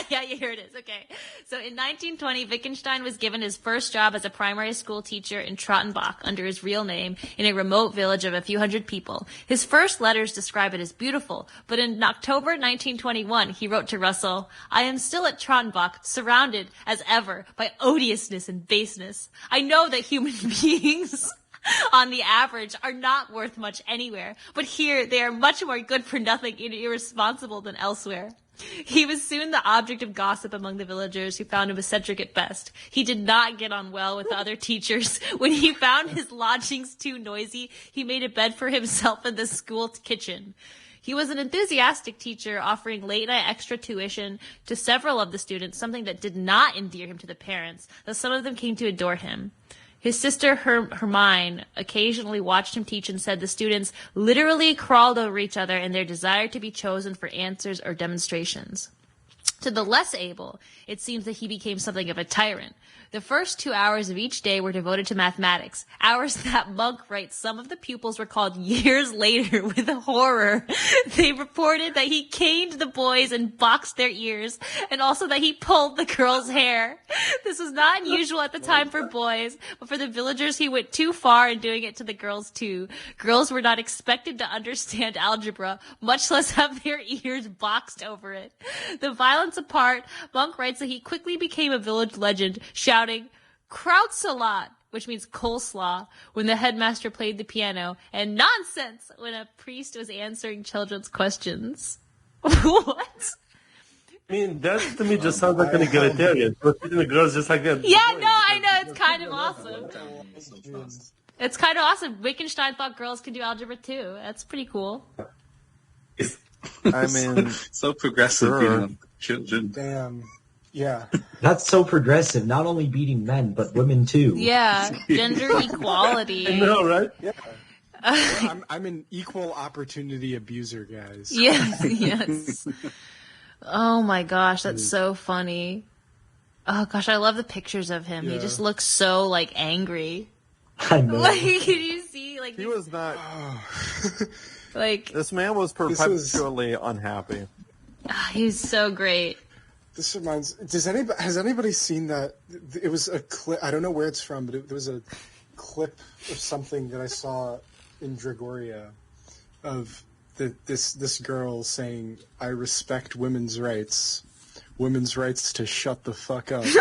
And I want to find. When people are like, I support, but only people of the opposite sex. Well, I like that thing where Jared's like, trans rights is human rights and human rights don't exist or something. Like in one of his videos. I mean, that's the standard take. Yeah. Rights are a spook. Guys, we should read The Ego and Its Own. Yes. Yes. Oh, that's gonna be spicy. I am I've read quite it. done with that. But then Malcolm's gonna get mad because we have to read Hegel. Wait, dude, we can do it in the Floyd Ferris group, dude. Oh my god. People actually want to do that? I mean, I can, I think. Milcom was talking about if he wanted to use the Floyd Ferris group for Hegel. Oh. What? Sorry? Because like originally it was for a shorter one. Oh, Yeah. Milcom was wondering about Floyd Ferris being used for Hegel. I think Floyd Ferris should be used for... Well, what do you guys think?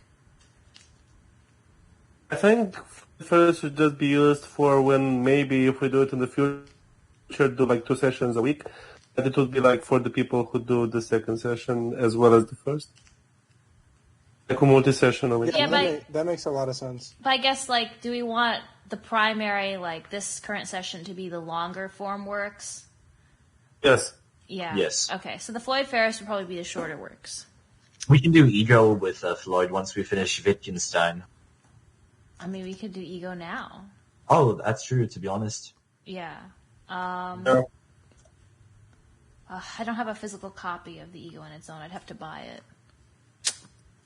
I mean, I have the PDF, but I need a book. I need the book. I don't like reading PDFs. It's not. Are libraries too communist? No, but they're closed. Like the school library, like at my university is, it's not open. I guess I could check it out, a book, I guess, but it's just like, I also just want to own it. Scared Like, of the movement, I'm not scared of it. I just like owning my own books. Not Like you, I want to like, build, library. I want to build my own, I'm going to have a library, you know, I'm slowly building a library of books. And, actually right now my bookshelf is not able to contain all of my books, which I'm quite happy about. It was quite nice. I mean, it's also I know that annoying. feeling. It's also annoying No, that's feeling good. because I need another bookshelf. But it's also nice because it's like, look at me. I'm so intellectual, so scholarly. By the way, I gotta go in like 5 minutes. Okay. All right. Yeah, but that was fun. Yeah, we didn't really do anything productive, though. I disagree. I feel that the beginning was extremely productive, direct, and the rest of this conversation is still important. The rest of this conversation has just been us vibing, and I'm not complaining. Yeah. And I'm down for that, dude. No, it's nice. It is quite nice. We didn't get past something's political beliefs, though. Oh. Well, we can never pick- did that. We can pick up the political beliefs thing. Yeah. Yeah. Wait, Can I say just one more before, thing about it? Like, briefly. No. yeah. Thanks. All right, Go for Raymond. it. Go for it. Marxist Lenin. That's it. I can't hear anything. You should elaborate. You said Marxist-Leninist. I know. You should elaborate. On what? No, I was talking to Cryo. Oh, well, just on what that means, why you believe it, your journey to that belief. Oh, Journey's fun. I'll do that. So, in middle school, I was a very large proponent of owning liberals, SJW style. Wow. Nice. SJW Cringe compilation number 317 was my jam. Oh, wow.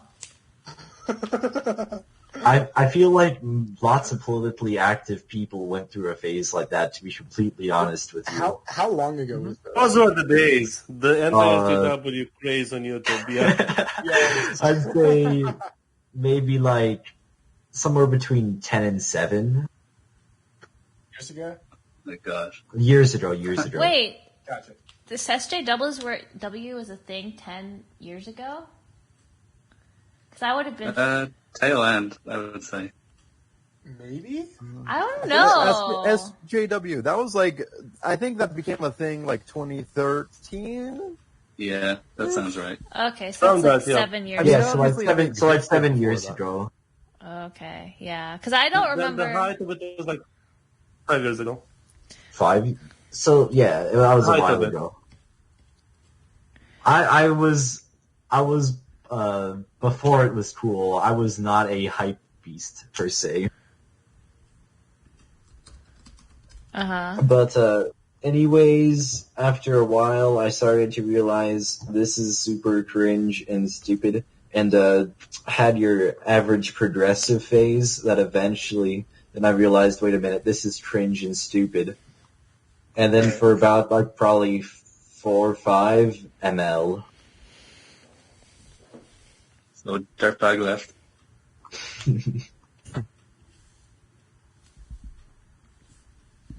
So ML, that's like Stalinist, isn't it? No. That's No? tankies. What's the difference? Tankies are cringe and stupid. Well, I thought MLs and tankies are the same thing. There's Stalin, overlap, but America, it's not the explain. same. Stalin was not a Marxist-Leninist. No, No, definitely not. not. He coined the Not even term. close. So what does that mean? What does Marxist-Leninist mean, even? I gotta head out. See you guys. I'd see ya. Bye. Peace. So Never- Sorry, there's lots of it. What were you saying, man? I was just gonna say that I've got my brother's boyfriend is in the Communist Party in Spain, and he's a big Stalinist and also Marxist-Leninist, and so is the whole party. So I was conflating the two, I guess.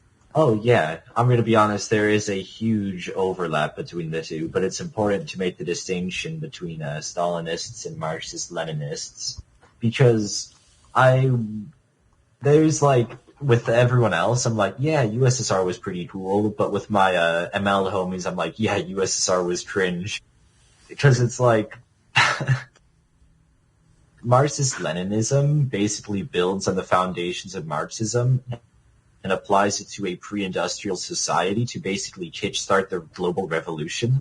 Trotsky was really more into the permanent revolution thing and the idea of getting the entire world on board before communism is possible, which is pretty based, I'm going to be honest, just because, I mean, think about it, right? Would capitalism work if it was just one country? Capitalism in one state makes no sense, and neither does socialism in one state, in my opinion at least. So, Yeah.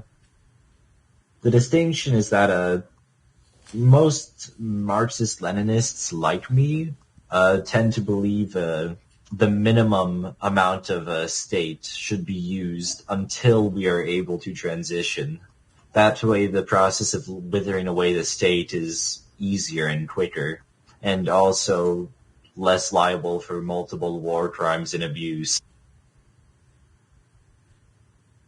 What's the distinction between Marx-Leninism and Leninism? I don't know any pure Leninism, just because because Lenin builds upon Marx, so I don't know anyone who disbelieves Marx but believes Lenin. Okay. So there are pure Marxists, though, that disagree with Lenin. Absolutely, yes.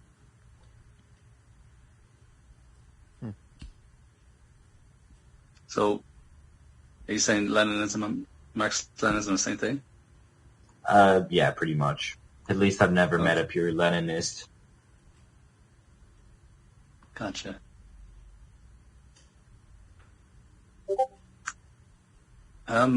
Is it just me, or does Ozzy sound exactly like Somniad?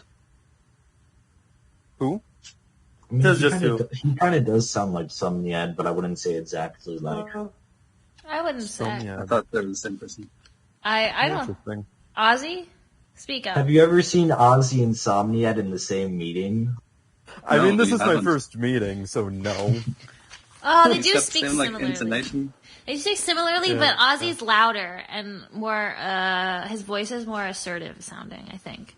Somniad's a little more gentle. Yeah, for whatever reason, when I talk, I kind of don the appearance of a pastor. A pastor. Of a And just in pastor. terms of the accent, you're less breathy than Somniad. Yeah. That makes sense. Yeah, but whenever I'm reading poetry, I kind of have the tendency to yell it for whatever reason. I know what you mean. You read poetry?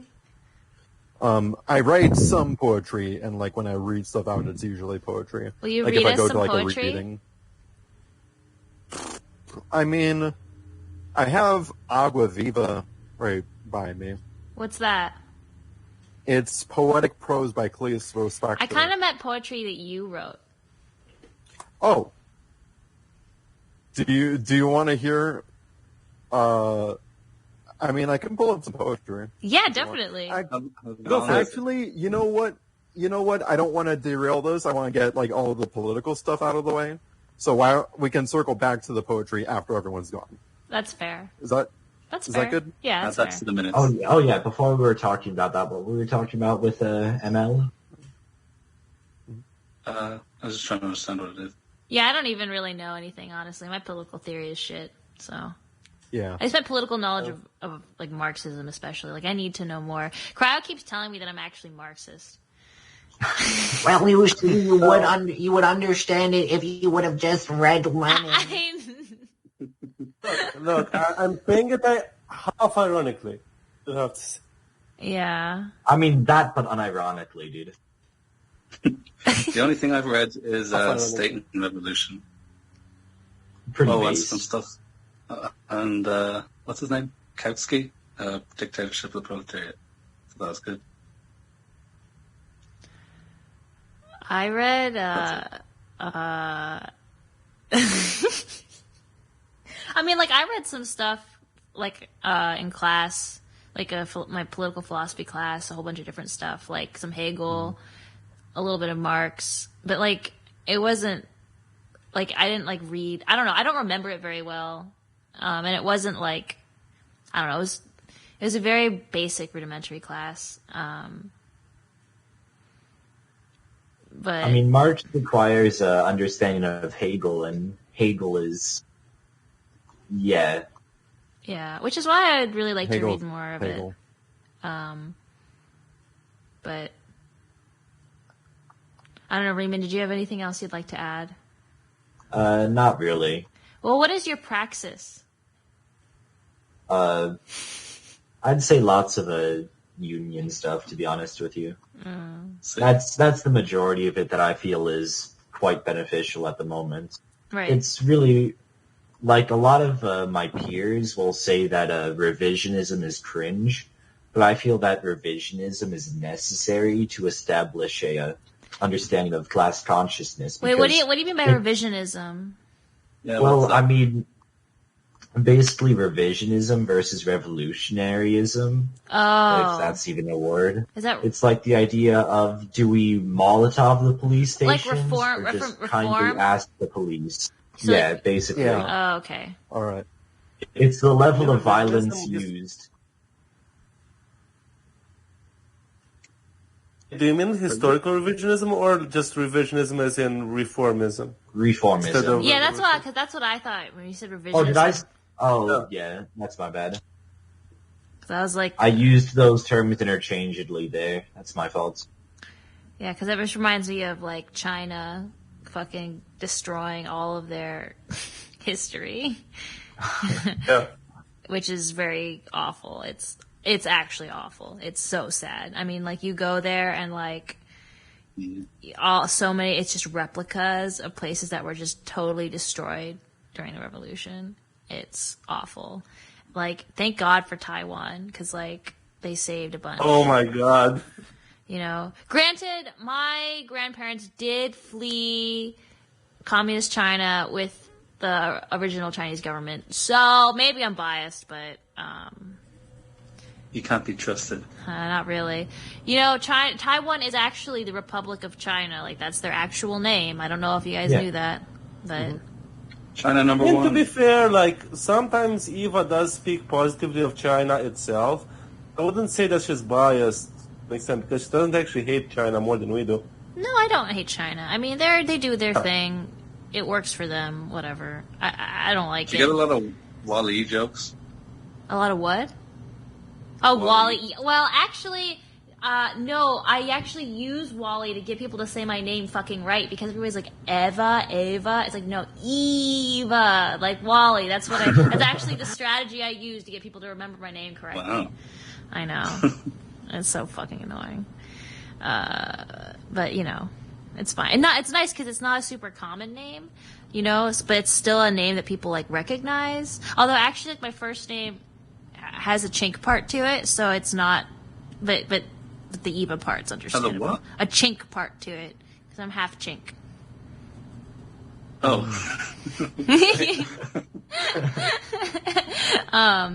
That part's harder, but Eva's, it's like unique, but it's still easy to say, which is nice. It's just that people always say the wrong one. I don't know why. Yeah, I got tripped about it personally because, like, in Romania, Eva is an extremely common name, and then Eva isn't. Yeah. The first is extremely common. Anyways, yeah, but China, like, honestly, if you are, and this is similar to, like, Christianity too, if you are, like, a fairly normal person, like, you are just a typical person existing in China, like, you're Chinese, you aren't religious,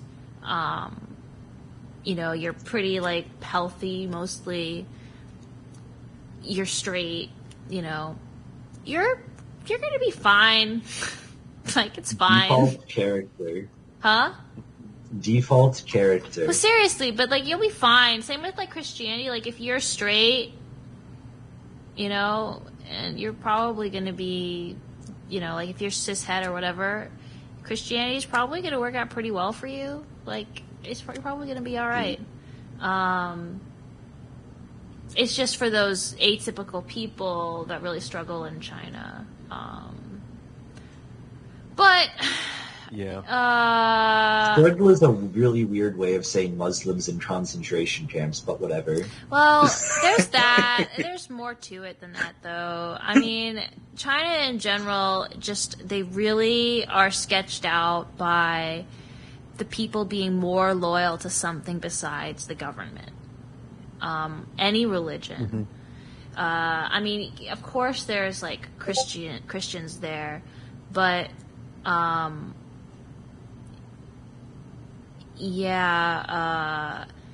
it's like early Americans with Catholics. They're scared they're going to like start a papal state or something. Yeah, I mean, and like China is they're authoritarians. They don't give a fuck, you know. They're just gonna do what they want to do. But I think, honestly, I don't feel the need to go and make every wrong in the world right. Like, if China does fucked up stuff, that's their business. That's fine. You know, I don't want them to do fucked up stuff to me. That's what I'll worry about. But like what they do. To me, the only real part. Sorry. No, I was gonna say what they do within their own borders. Like, honestly, like that's not my business. I don't care.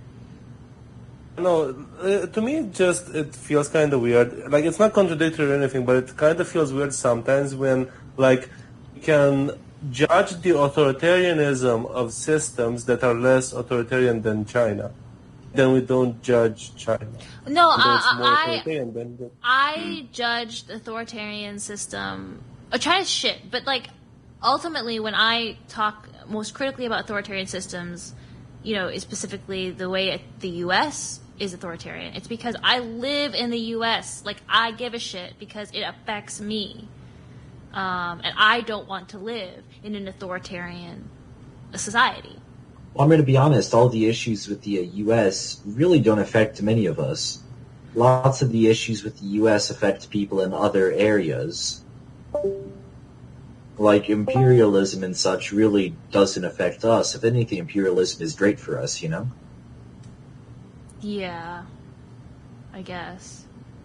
Well, I guess it's like the idea. Yeah. Well, go ahead. It's like the idea of offloading the suffering and issues of capitalism onto other countries, so that the workers in developed nations are still happy and are willing to maintain the system in place.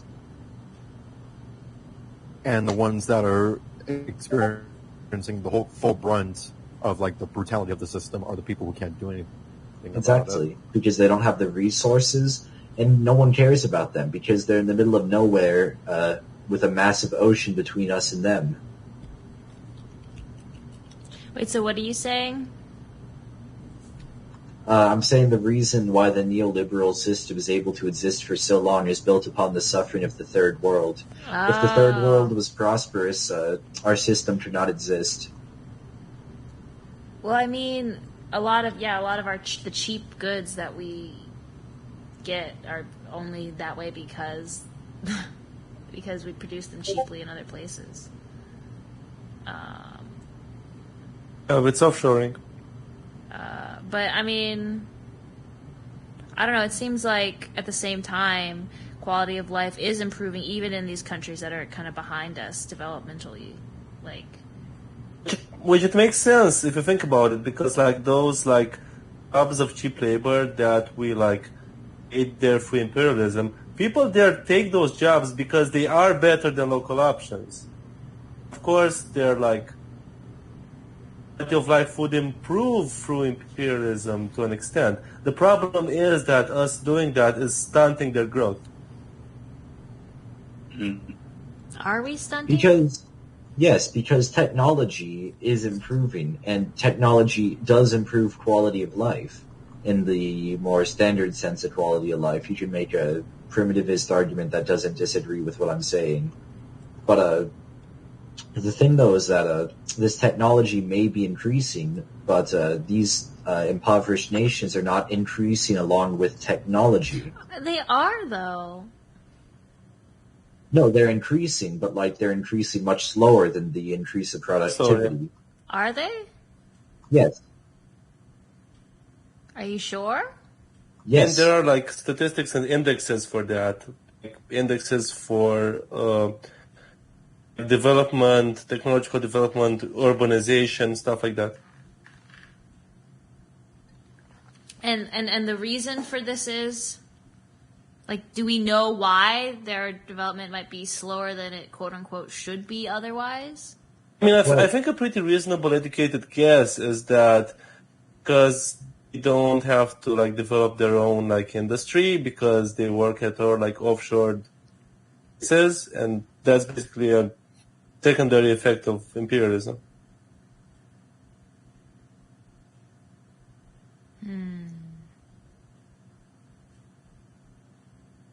But then when it comes to imperialism and places like China, China is imperialist as well, and I dislike fellow tankies, I guess, that say China isn't imperialist because it's communist.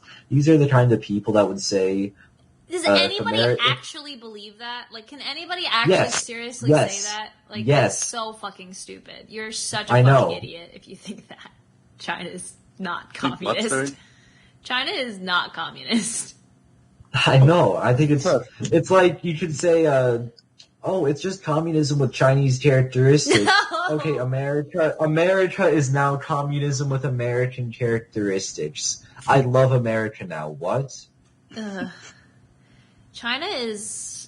Okay, I have a question. I think... Is China fascist? Kinda. You'd have to define fascism. Yeah, I know. Fascism is... That's why I said kinda and not yes. Yeah, I don't get, like...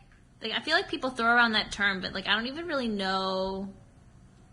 Like, it's so vague. Like, I don't know. It doesn't... I know what fascism is. Oh, let's hear it. Tell us. It is... I mean, like...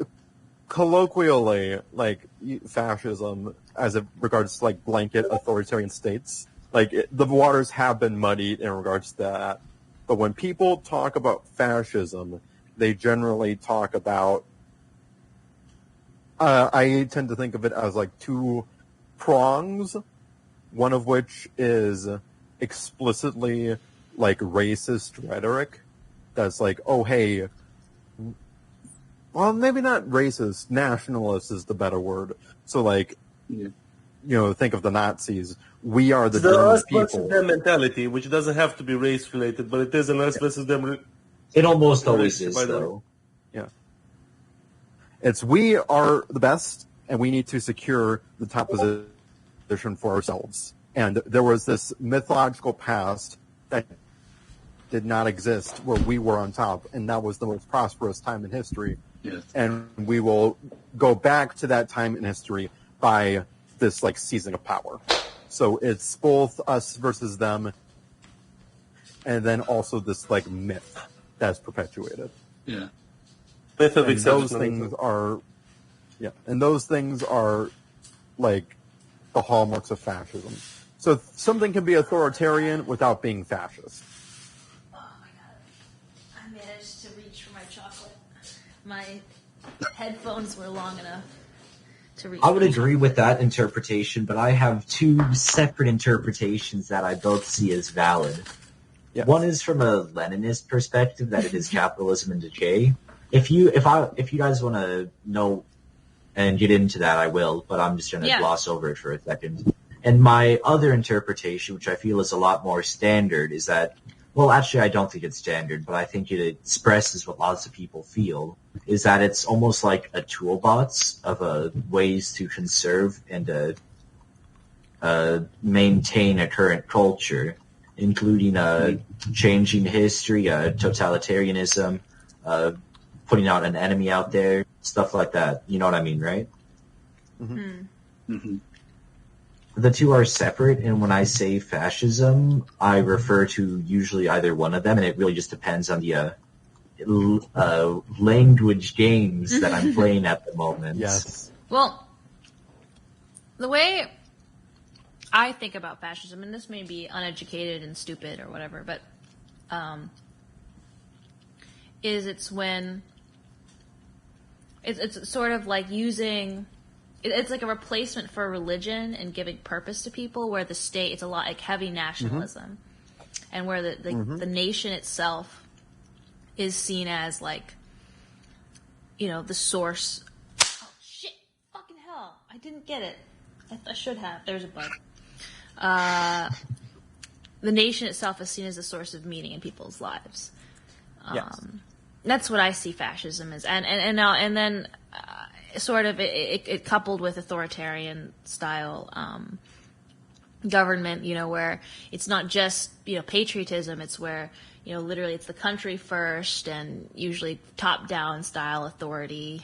I think that it's And that pretty much goes back to like Hegelianism, because it's pretty much in line with what he describes as how like the nation is like the ultimate result or emanation of the ethical imperative of all its people, then of course you'd have to put the nation first.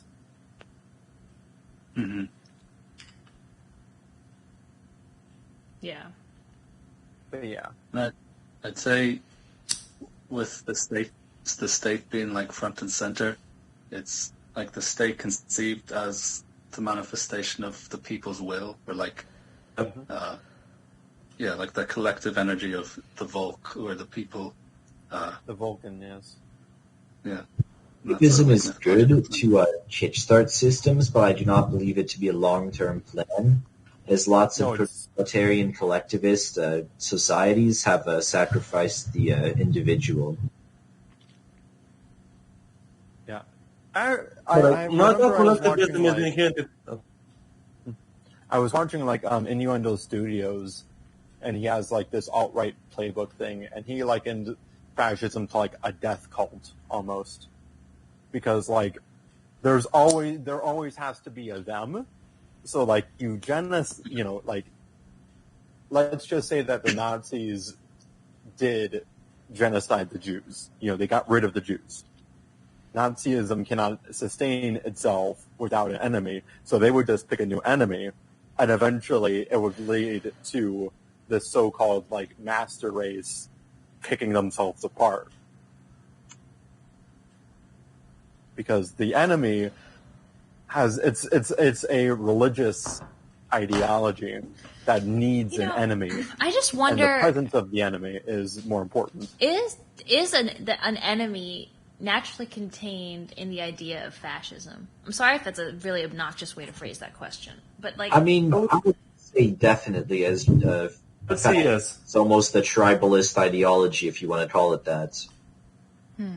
Okay, that's fair. I don't know why, like, for some reason, I feel like fascism can exist without that racist element. No, it doesn't have to be a racist element, whatever. but it doesn't have to be an enemy. Yeah, well, okay, without the enemy element, like, then... I don't know why I feel that way. I can't justify it. I mean, like, imagine, like, think about, like, when you're in, like, a class with a bunch of people, and, like, 4 or 5 of you decide to get together outside of class, and you're, like, developing a bond real quick. What's one of the first things that you do? You shit talk other people in the class. Because you're saying to yourselves, like, yes, we are the people that are together, and we are not like those other people. It's tribalism. So, yeah. Just on a larger scale. So I'm not sure. I'm not sure if it's less fascism needs to exist with a tribalist element, but I think tribalism is just such an important part of being human that it just kind of always manifests itself. That's why I don't think it's a net like we have countries. However, right? I feel that it's necessarily a human element. However, I just feel that it always has exist because the collective is the strongest unit when you're in a situation that is highly competitive, such as modern life or hunting and gathering. I feel like both of those existences are highly competitive with other people and other forces of nature. When other people and other forces of nature are less of an issue, I believe that tribalism will have less of a need to exist. I mean, how do you define tribalism? Like, do you mean it in the exclusively negative sense? Well, yeah, kind of. Yeah, because I mean, I think that I don't know. I don't like that it's used in a negative way, because the way we form tight-knit communities and feel like, connected to our community, like as that I don't know. It's not necessarily. I mean, I feel like there's a difference between tight-knit communities and tribalism. You can have close friends. Yeah, close friends and having a support system is very different from tribalism in the sense that tribalism is generally for protection from other people, per se. I would feel tribalism is how you use your close group to order your relationship to other groups. Yeah, exactly. That makes sense. Well, I mean, and maybe could be more analogous to sports teams, like rather than just like friend groups, because there's a need for like, I don't know, I don't fucking know. I mean, like, I would argue that, like, oh, are you a cat person or a dog person? Oh, you're a cat person. Gross. Like, that's tribalism. I guess but, like, it's innocuous. I just feel like, okay, so I don't know. I don't like saying tribalism is inherently negative, but I think it's often used with a negative connotation. And I was just looking at Wiki, and I think this put it nicely, like saying in popular culture, tribalism may also refer to a way of thinking or behaving in which people are loyal to their social group above all else. Yeah, that's generally what I feel when I say tribalism. Okay, that's fair. I mean, it's like, I don't know. I don't have a problem with being loyal to one particular group over others, though. I guess. The only problem of doing that is then it creates natural competition, and that creates violence. I mean, competition doesn't have to be violent. Well, I mean, communication is a type of violence. It's just a very... Well, I mean, I feel that communication and violence are both the transmission of ideas. Violence just has more force behind it, if that makes sense. Oh, yeah, definitely. I mean, violence is, yeah... so when I say, so like obviously I'm not advocating for a society that has no communication. I'm advocating for a society that uses communication without needing force. Well, I'm not saying there should be force. I'm just saying like I don't. I mean, for instance, like. I care much more about the people in proximity to me, like the people I care about, my family, my friends. I give way more of a shit about them than about other people. Like you tell me every single time, I agree 100%. But what that means is that when you care about someone lesser, because if you care about someone more, that means there has to be someone that you care about less, right? Yes, and that's for true. These people that you care about less, it is way more easy to justify the use of force and such violence. Well, it's easier to, but it doesn't mean I do justify it. Just because it's easier to justify it doesn't mean I think it's okay. Like, I don't think it's okay. Well, I mean, if something is easy to... Well, I mean, to be okay means something that is generally easy to justify. But I'm not saying we should be violent against anybody. I'm just saying, like, I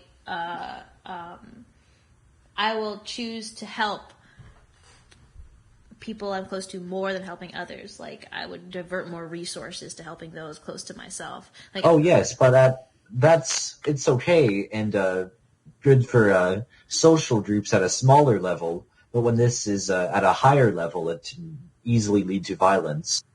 Well, yeah, I mean,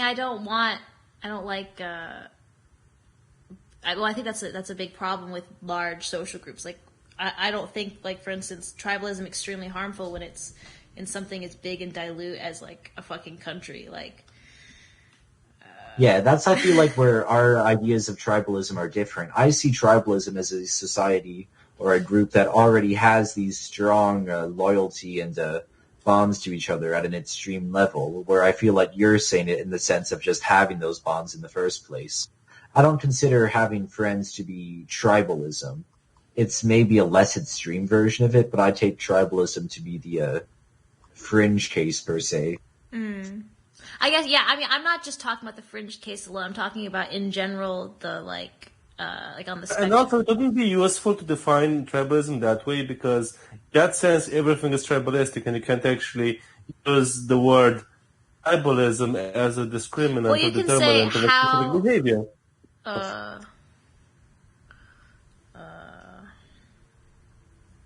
Let me think for a second. Sorry.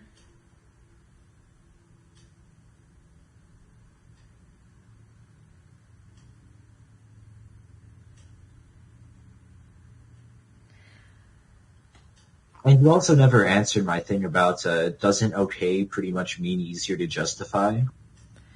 Sorry. Like, wait. What was the question about? Okay, mean easier to justify what? Like if something is okay, that means it's easy to justify. I mean, yeah.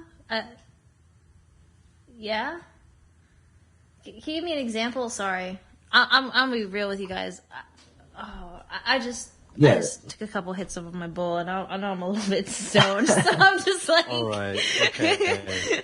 so I'm so sorry. Yeah, I was just like kind of being a bit Nick. Yeah, you were. Okay, but because when you I said want you to go on. something, yeah. I want you to. Okay, so go back. Give me the example so I can return. Yeah, to so that. when you were saying that I was talking about how tribalism makes violence easier to justify, you said, well, yeah, but that doesn't mean it's okay, and that's when I disagreed with you there. Because you were saying you can find something easy to justify, but not find it acceptable. Or by acceptable, I mean okay.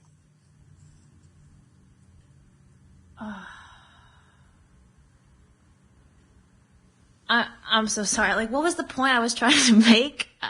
You were trying to point out that although tribalism makes violence more justifiable, that does not mean it causes violence or something like that. No, it doesn't necessarily have. It condones violence. Yes, exactly. Yeah, I don't think. Yeah, exactly. I mean, I don't think it condones violence. And I don't think we should. I think there are benefits to, I guess, tribalism in a sense, like. Oh yes, if you're looking at what you mean by tribalism in the smaller sense, I believe that social groups are important and allow us to express ourselves to other people and allow us to feel connected. Mm-hmm. But I feel like when you take that to the extreme, or not even to the extreme, just higher, it causes fanaticism. And it also can cause I hate all and stuff like that. I hate all big organizations. I think big organizations are evil. So I definitely hate tribalism on the big scale because I just hate big groups. Like big groups, all evil is rooted, or all great evil that has happened in this world. I think, and like what we traditionally define as evil. Like there are instances of individuals doing evil things, but like the most horrifying evil we see on this earth is only possible when it's like large-scale organizations, centralized organizations, just causing massive harm, massive systematic harm. Because there's so many normal people doing all of these things, and it's just baffling. I'm super into the whole banality of evil shit. You know what I mean? Like, history moves with the collective, but that does not mean the collective is a complete necessity in your day-to-day life. So I definitely hate tribalism in like big scale, like for sure. But that's just because I hate all big organizations. I think that's just the sense in what I use it, because I use it in the sense that I use tribalism as extreme tribalism in your words, I guess. Yeah. That's fair. And extreme tribalism can either mean tribalism on a larger scale or on a more extreme scale. It's almost like I just said extreme tribalism is extreme tribalism. I mean like a more devoted sense or a larger sense, basically. Oh. What were you going to say, Freedom Baby? Oh, I was just going to say it's almost like we've been semantics this whole time when debating tribalism. It's almost like language is like, an issue here. All of philosophy is just disagreeing on what language means. It always comes back to Wittgenstein. Always. I mean, to be fair, it does make sense, though, that it becomes semantics because, let's say the world is made out of truths, and then from these truths, using pure logic, there's only one possible conclusion. You know? Like if you're looking from a purely logical standpoint, and I don't think anyone is looking to make the argument that logic is actually deeply flawed. Although I'm sure someone probably has done that. Wait. You're saying people don't think that logic is deeply flawed? I generally think that people think logic makes sense. And I'm talking about more elementary logic, such as inductive reasoning. I can't hear you. I'm sorry. Me? We're having to issue the entire VC, and it's so weird because I can't hear shit from Riemann, and then I can hear everyone else perfectly fine, and it's so confusing, and I'm too bad at technology to understand why. Well, yeah. I have a shit microphone, and my volume... It's not your fault, it's definitely mine, because other people can hear you better than I can hear you. Yeah, you come through fine for me, Riemann. Yeah, same here. It's just a cryo issue. Yeah, but like it's too I'm gonna specific shit for me talk to be Cryo able to pick because I'm gonna call Cryo a stupid person because he can't understand what I'm saying. Now laugh at him. Oh man. So Ozzy, what are your political beliefs? Oh, shit, we're still doing that. Yeah. Before I say anything political, I will just say that my areas of study are primarily literature, music, and religion. Those are the things I know a lot about. I assume at this point I know more than the average person about politics because I've looked into it a lot, but I don't consider myself... anything that I say, I can Ozzy, change my mind on. nobody here knows what the fuck they're talking. I mean, like, some people obviously have knowledge, but like, nobody here knows what the fuck they're talking about. I'm sorry if I offended anybody. Oh shit! All right. Okay. But Oh my god. so I don't think I'll use labels with this because especially with everything that's happened this year, I really don't know exactly where I end up right now. Mm-hmm. But there are two truths that I once rectified. Is that one, I think it is bad when people are exploited and abused. And two, Okay. when there are states in which people are not exploited and abused, there will be people who will try to subjugate them. Right? Wait. I kind of disagree with the second one, but keep talking. But like, it's basically what I'm trying to say is that I think anarchy is pretty cool. I think anarchism is pretty cool, but an actual anarchist society would last 2 weeks and then something horrible would probably take over. Because if there's no power being consolidated, someone will consolidate it. But consolidating power usually leads to people being exploited and subjugated. And that's no bueno. Necessary. Does that mean exploitation is necessary? I wouldn't that's my thing, is that my current philosophical career is how to have my cake and eat it too. That's what I don't want to say that exploitation is necessary, but maybe it's inevitable. But I don't want to say that. Well, I mean, inevitable and necessary is, to play this semantics game a bit more, kind of the same thing. I suppose, yeah. If I say that, then yes, that would make it necessary. But is that Maybe it's a game of like how much, like the bare minimum amount of exploitation. Well, in yeah, order what to is make it exploitation? sustainable. How do you define exploitation? As in, like, people. This is going to be really vague, but like, I don't know. People not being allowed to do like whatever they want, right? What? That's exploitation? People not being allowed to do whatever they want? That is caused by exploitation. That's caused by exploitation. But what I feel that exploitation is in the more raw sense is it's some sort of relationship with an asymmetry of power. Nice. I removed the echo cancellation. Well, now I hear myself echoing. Yeah, that's the only problem. Well, fuck. Okay, then I'll have to try something else. No, just put in earbuds. I do have earbuds. Wait, how can we... Nice. Then turn them down. Holy shit, bro. Yeah. He's damaging his hearing. Have you guys ever done like the speech jammer thing, where like your voice is played back to you on like a slight delay, and you just can't talk anymore? I hate it. I haven't done that. It sounds horrible. I don't Yeah, there are apps. There are apps that let you do that, and you just stammer and stutter like an idiot. Okay, press random buttons. Do you still hear echo? Hello. Nope. No, it sounds good. Okay, Good. random buttons OP. Do I sound like complete and utter shit? No, now you sound fluid. Yeah, you sound. Yeah, no, you're completely understandable.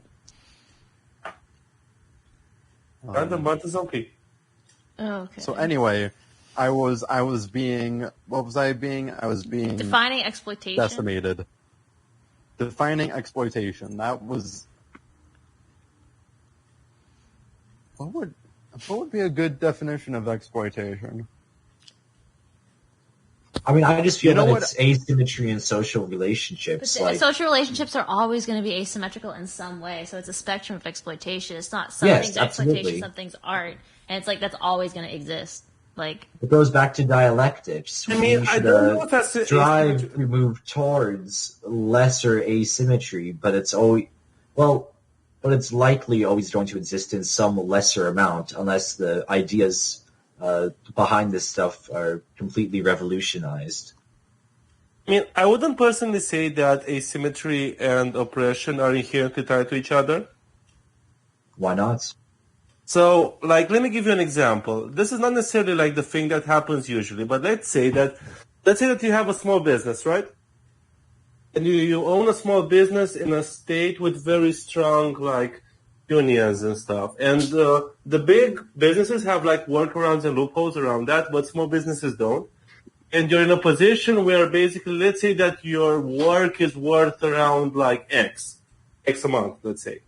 But because of union support, you, as a member of a small business, are not getting X a month, you're getting like 1.4X a month. And the thing is, the small business owner, it is actually more beneficial to him to pay you that than to fire you because of the things he would have to like do legally speaking in order to achieve that. So in that situation, you could say that in terms of like social asymmetry, you are with your employer, but in terms of oppression, you're not getting oppressed. Quite the contrary. Well, I mean, I still feel like that situation is certainly asymmetrical with the employer having a benefit. No, I'm saying it is asymmetrical, but it's not oppressive for the same person for which it is lower asymmetry. Lower in the asymmetric, yeah. Then what do you consider oppression? I didn't say I disagree with Ozzy generally speaking about oppression. I just said that it's not necessarily the case that asymmetry and oppression always go in the same direction. They can be swapped. Not usually the case, but it's possible. Oh, wait, I just realized we swapped from talking about exploitation to oppression. Yeah, I agree. Oppression definitely does not involve this asymmetry. But I feel like exploitation Well, I think I missed the part when he talked about exploitation because I was like fucking around with my voice settings. Sorry. Yeah, I think I just realized that this conversation completely just flip-flopped between the two words that I didn't even realize until now. Just because I have a strong correlation between the two, but I feel like the main difference is that exploitation always has that asymmetry versus oppression doesn't always. Well, I mean, correlation doesn't imply identity, so yeah. Actually, no. I mean, for oppression to take place, don't you need to have some sort of power over the other person? Yeah. Isn't that an asymmetry? Yeah. I would say that like oppression is like violence with that asymmetric element to it, because otherwise it would just be violence. That's true, but I mean, isn't like all violence? Well, I mean, if you look at violence as communication with force, isn't that force piece only available when you have asymmetry? Well, not necessarily. So, for example, if you have a duel, in a duel, the two combatants can be equal. In fact, it's preferable that they are equal. Then how would anyone win if it is completely equal? Well, sometimes they both die. I mean, that's literally why George Washington banned dueling. I'm not kidding. There were lots of duels with both losing. I'm not kidding. Dude, Andrew Jackson was so awesome. Andrew Jackson, I think, did some dueling. He was pretty cool. Y'all That's know the your one American played history. Dueling used to be Right. normal. Huh? That was the one with the swearing parrot, right? They had to remove parrot from his funeral because it just kept swearing. I don't know. He's the one who massacred a bunch.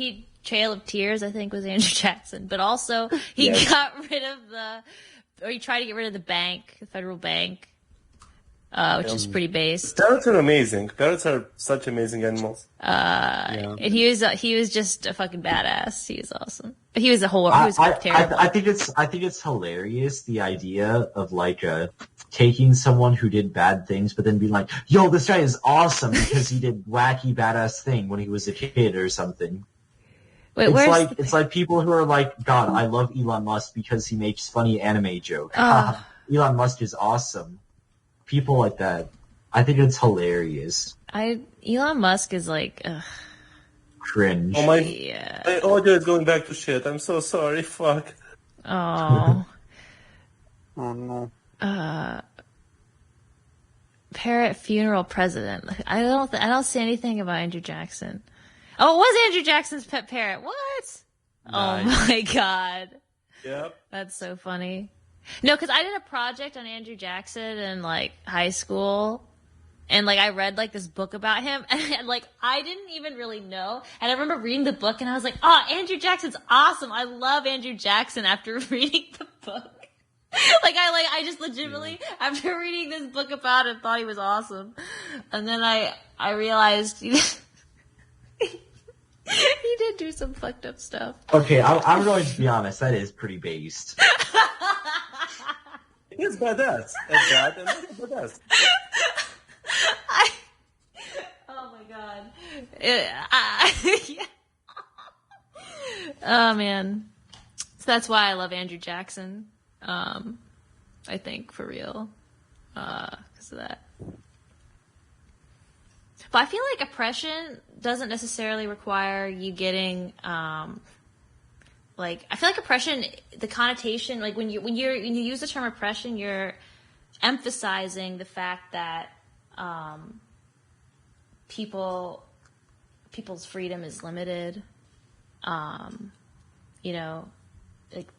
the use of force. Whereas exploitation, you're emphasizing the fact that one party is gaining something tangible out of the relationship.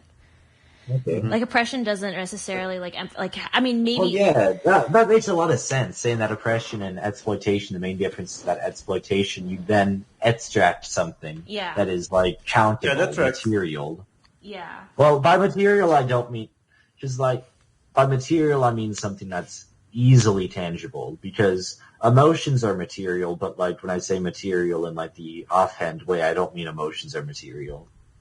You mean like resources? Yeah. Yes, resources. I mean, that can also be debatable because, for example, emotional support is sort of quantifiable in a sense. Oh yeah, can I'm exploit just saying. emotional support out of someone by being manipulative True, in a way true. in which they will serve your needs. Wait, so but also thinking about it, right?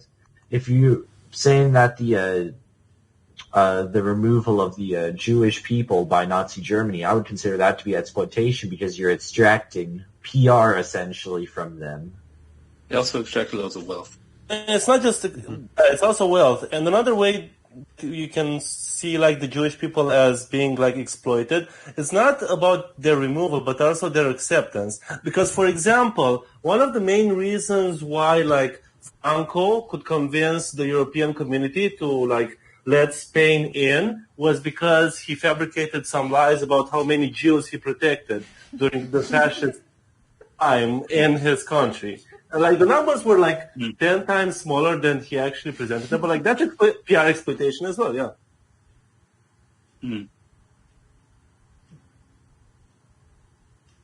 No, Franco was a piece of shit. I like don't know anything about Franco at all, honestly. No, me either. Super honest. To me, honestly, going through his history, I think he's not a piece of shit. I think he's more like 70% piece of shit, 30% forced into doing bad things by circumstance. And like again, there's actually this book. It's called the Dictator's Handbook, which talks about why benevolent dictatorships don't really pop up, and it's not always the fault of the ethics of the ruler. Now, again, I'm not saying that completely excuses Franco. I'm just saying there are reasons to believe that some of the shit he did was the latter rather than the former. Well, I mean, like, I agree with what you say. Wait, hang on.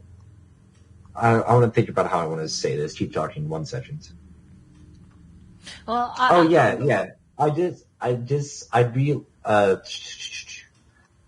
feel like everyone is forced into doing what they're doing by circumstances, and everything you do is forced by circumstance. So I feel like saying, but you can still be bad and be forced into circumstance, because obviously bad people exist, and everyone is forced by circumstances.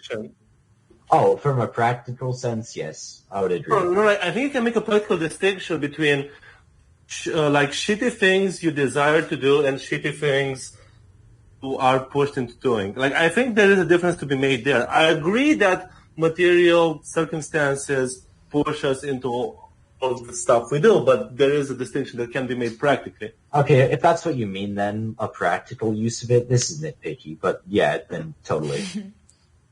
Oh no, it's fine. Nitpicky is good. I'm a pedant as well. Okay, wait, so Ozzy, what were your political views? I know you said a couple things, but they weren't very specific at all. And okay, you said you didn't want to give yourself a label. Give yourself a label. Okay. So you're an anti-labelist. I mean, like, tracing my political history, I was like a Democrat, and then for a while, I was like a 9/11 truther. Alex Jones. Yeah, it's the SJW phase everyone goes through, dude. Not necessarily the SJW phase. It was like they're putting fluoride in the water. Conspiracy theory They're phase. covering things up. Well, I mean, I just consider that to be like, that's just like a subsect of like the SJW phase. That's like a specific type of it. Yes. I was like legit like, oh, what happened to World Trade Center 7? That was me for a good year or two. And then I kind of crept back. And then I kind of went like more left. Like, I'm pretty sure I'm still going to end up somewhere on the left.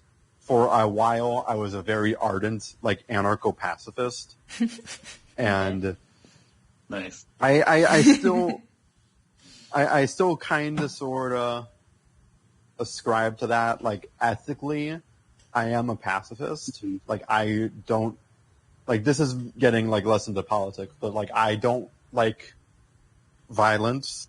I mean, ethics is politics. Yeah. Yeah. Well, you get a point. But, like, you know, I don't, like, legit, like, I see a mistake. Hold up just a second. Is it just me or is his audio wonky? It's not you. It's not just you. Yeah, a little funky. Oh, everything is a little Sorry. wonky. No, it's okay. It's probably just Okay. it's from being a piece of shit. Just I'm because probably like just flailing around. just because I have the I'm recording, and so that's why I want to make sure if it's just me, that's still a problem. But if it's not just Okay, me, so Not just you, no. okay. all right. So I will. It might be like the chord on this, so I will stay very, very still. But like I am, but like personal No, it was happening beliefs- to everybody's voices for a second there. It wasn't just you. It's over It was now. a connection, but it's fine. It's okay. Interesting. But like legit, like if a mosquito is on me, biting me, I will blow on it. I will not swat it. Well, you Like, can that's, move. like, It's okay. yeah. It's fine. It's not you. It was Yeah. the internet. Yeah, Oh wait! but, Oh, like, you're talking about pacifists. I'm sorry. I thought you Yeah, were sorry. saying you wouldn't. I thought you were Yeah, saying no. you wouldn't move to mess with the mic. I don't fucking know. won't. Yeah, I would blow. Yeah, no, but like, I Priorities. will. I am, because that's like more of like a religious standpoint of anti-violence, and I spent like a whole year of like being like, oh yes, the state is evil because the state is violence, and if we want to get rid of violence, we will have to get rid of the state. But that's not feasible. However, like I now recognize that like, some violence is necessary to like prevent violence, and So I've you yet think your ideals are a pipe dream? yes, absolutely. I am crazy writer boy. I will not. That's kind of my standpoint of like, oh, I will never be in charge of policy, so I am just going to think about things that are interesting to me and write stuff and hope that the stuff I write is interesting. I dig Yeah, it. that's I can dig that. I can dig it. It's cool. Based. Yeah. So, yeah. All right. I hope, I guess I could hope for a system in which people like me are allowed to like exist within it and flounce around within it, and that not everyone is forced to either conform to some greater hierarchy or like be forced to work to death supporting an organization that only exists to like accrue wealth. So you care more And about what's the- like the practical realities of day-to-day life, and you're not worried about like, I don't know, a specific ideal of like structure. I just want to drill for God's sake. Oh no, I mean, don't say that. That's slur. I mean, it's not like a practical day-to-day life because I'm not practical at all. I think I'm just kind of crazy. But like, I like recognize that, and I just want to like be like that. I want the practicality to not be practical. And that's kind of my thing. I guess. Cool. Nice. Gal, you're up. Yeah, I'm not. I guess I wouldn't be sure where I fit these days. My leaning, I suppose, is like libertarian socialist, but I don't really know what that means exactly. And also, I love how don't know honest anything you about are. Huh? I don't know what that means exactly. I mean, I love that. That's funny. Yeah. Like, Um, it's good. I also don't know much about economics, so it seems kind of foolish to like say I'm this or that when I don't really know what I'm talking about. But I guess aside from that stuff, it would make more sense to think about like more social stuff. And I suppose in that sense, I'd be very progressive. I think if we're talking a bit about journeys, I guess it kind of started with like a just sort of general Christian background. I don't know. I really like Dostoevsky, and like a lot of what he was saying in The Brothers Karamazov, I think was pretty cool. Or what's the guy's name? what's the father that Alyosha really likes? Zazima, I think. Father Zazima. He was just talking about how there's like a particular passage that I really liked where he's just talking about how to like view yourself as responsible for all the suffering in the world, and to like live in a way that atones for that, or live in a way where you can make up for that through like really profound transcendent love, and like how he was also talking about how the monasteries in Russia were like preserving the light of Christ, so that when the world is ready, it could like reach out to everyone, or like everyone could find it there. So I guess that kind of informs me of thinking in a sort of stoic way to like focus on yourself and what you can do in your own character, so that when things come about where you can affect the world, you'll be in a position where you can do it positively. So yeah, that's kind of where I am at. That's pretty cool. It made me want to like read that passage. I was like, damn. Yeah, I feel like I've read like sections of like I read like the whole problem of evil and like fucking like multiple philosophy classes. We read that passage, but I never read the whole thing. I only read Dostoevsky. I only read like everybody else the Crime and Punishment. And I was so pissed off at the end because I was like, I was expecting him to like get away with it and overcome it and be like, oh yeah, actually it wasn't a big deal. Yeah. But like he didn't.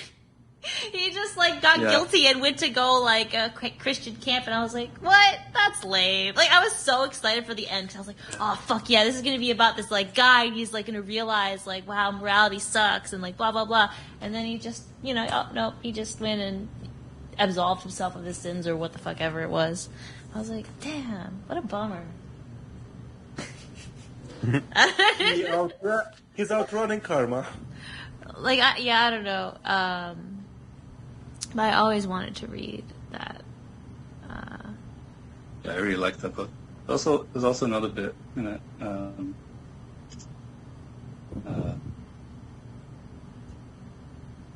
Damn. I had it quite memorized, but now it's fleeting.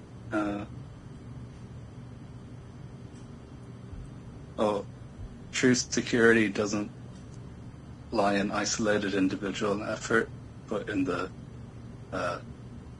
social solidarity of man, or something like that. Ooh. Eesh. An oof from you. That was a yikes. No, not on the, what, just on the meaning of what you were saying. Yeah. So I think that's kind of how I think about,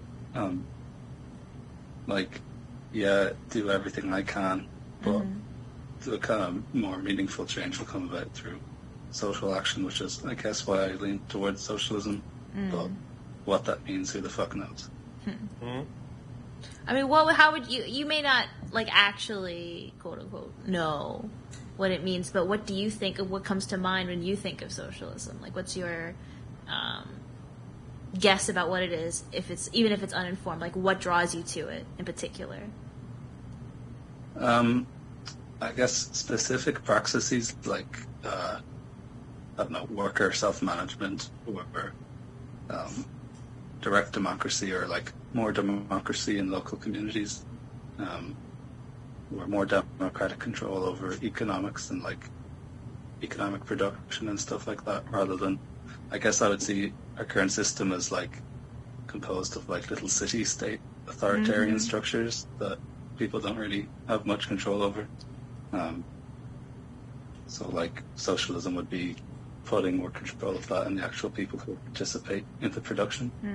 But then also consumers as well, like not having consumers, just like having them have a role in what is or isn't produced and distribution and stuff.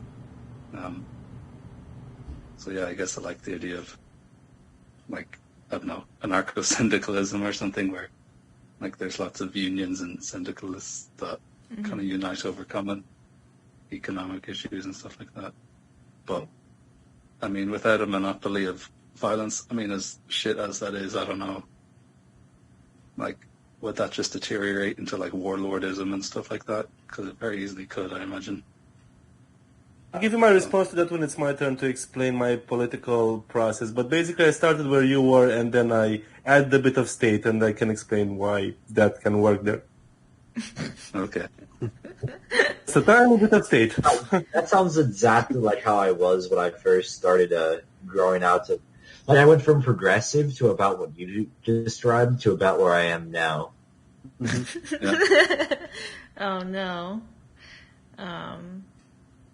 Like, The pipeline I is kind of see real. progressive as like its own thing in the social sort of realm. What would it be Cultural. different as? I feel like progressivism is accepting the fact that these cultural exploitations exist. And then I feel like moving into socialism is accepting that it's not just cultural. Although you could argue that capitalism is a type of culture, I don't really care. And you can also argue that you can have socialism without progressivism. So it's kind of the area. Yeah. But Maybe there's I'm using- definitely some sort of pipeline. Maybe I'm using Sort progressive in a of. different sense to you. But,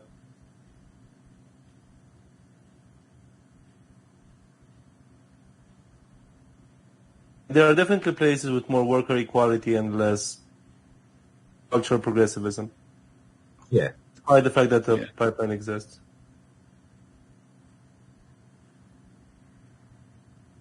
I would know. I live in Eastern Europe. We're like way more sock them than the US, but also way less, way more regressive socially. Oh, absolutely. I'm just saying in the U.S. at least there's that transition. The US, there is definitely a pipeline, yes. Wait, so the pipeline you mean is like from being culturally progressive to becoming socialist? To becoming Yes. like full on communist or whatever? Is that what you're saying? Yeah. I think I'm where I am now. I feel drawn towards the economic right a little. Ooh. No. Hell yeah. No. Yes. Yes. Yeah. Fuck yeah. But yeah, I mean, I'm not sure. Like I said, I don't really.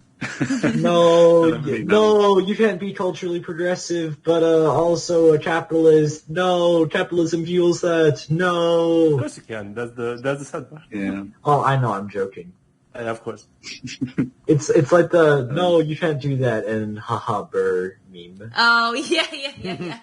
Funny printer go brrrr. Oh my gosh, but like I love how that like originated from like political shit because like the ANCAP bow tie is still visible in that Yeah. everywhere. And I just love that. Like every time I see it, I love it because I know No, that's you can't artificially inflated currency. Yeah. Haha, money printer go brrr. Oh my god, that's so good. Wow. All right, well, Yeah. So, sorry. No. Last thing. yes, I don't- please. I don't know if being drawn a little bit more to the right, like I don't know, because I still like the idea of like socialization of things. I don't know if that would make me like a market socialist or like Not exactly, no.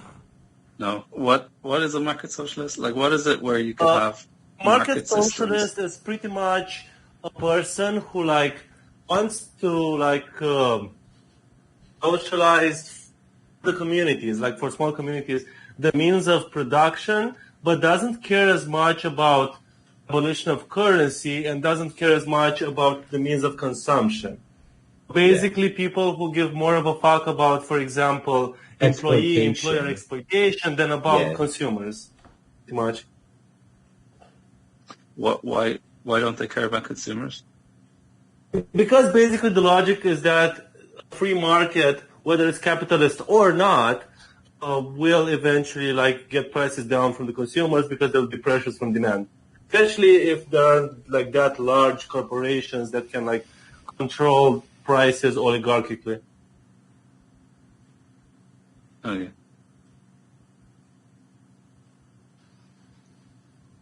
Yuck. Okay, that's me. No, I mean, Not saying I'm market socialist. I'm saying I'm done. Oh. Yeah. Well, nice. So I guess it's my turn. I am extremely ignorant, but I feel like even if you are ignorant, it is still fine to, give your best guess. Just acknowledge your ignorance, right? But, how are you supposed to become unignorant if you're not? Well, you continue to making try to guesses? learn.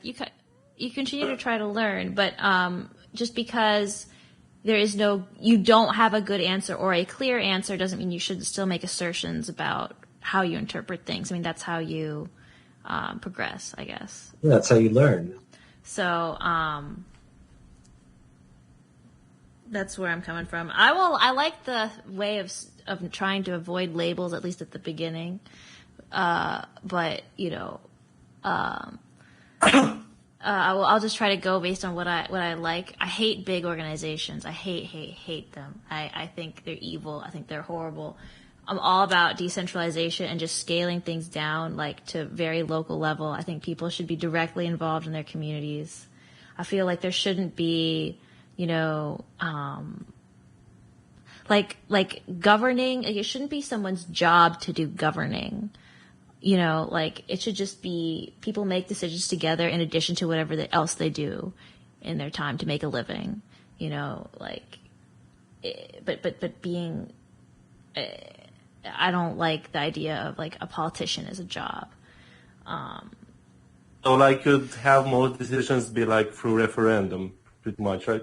Sure. Just like the community directly voting on it. And that can only work with small communities, but that's fine for you because yes. Just one small, okay. Yes. And I mean, like, obviously I'm talking about specifically what I would want in my community, like ideally. But I don't really care about what other places do as long as like the place I live is the way I want it to be, right? I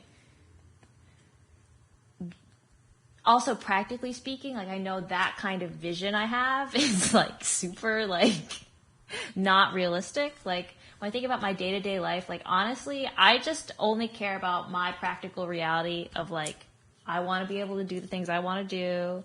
I want my life to continue to be pretty good. I care more about the laws that might actually have a direct impact on me than the ones that don't. Because I just ultimately don't like the government and don't want it to. I want it to affect my life as little as possible, basically. Okay. That makes sense. And yeah, that makes complete sense. I don't feel this urge to like go and I would like to continue like to do what I can realistically to build like to like for instance when I buy property, when I settle down in a community, like I would want to be involved in that local government, at least like or aware of it, just to try and keep it the way I want it to be, not because like I particularly want that power, if that makes sense. But I would. Hey, that makes sense, yeah. But I would want to have control over what the fuck goes on in my backyard, And I guess I like capitalism. I like money. I think I think it's a very democratic way of moving value around. And the problems with capitalism come when it's on large scales, especially with government intervention, but also just like big companies. Like I said, I hate all large organizations. I mean, the only problem is that how is one meant to not have any centralization of power in that system, whether it be government or corporation? I'm going to be completely honest with you. I don't see government and corporation as that different from each other. Both are a way to... I don't disagree with you at all. I don't disagree. It's kind of like what we were talking about with my thing, is that small companies inevitably get bigger as like an incentive of capitalism. Here's the thing. I mean, I first of all, I don't know if that's true. Maybe it is true.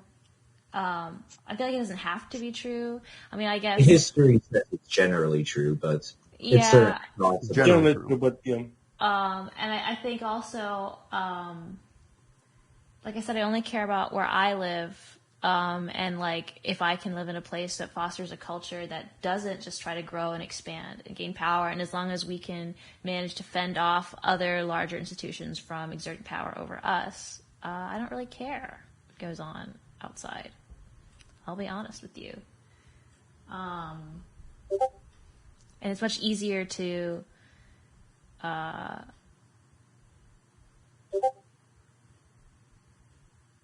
like prevent like a monopoly or something like that happening when it's just isolated to your local community, I guess.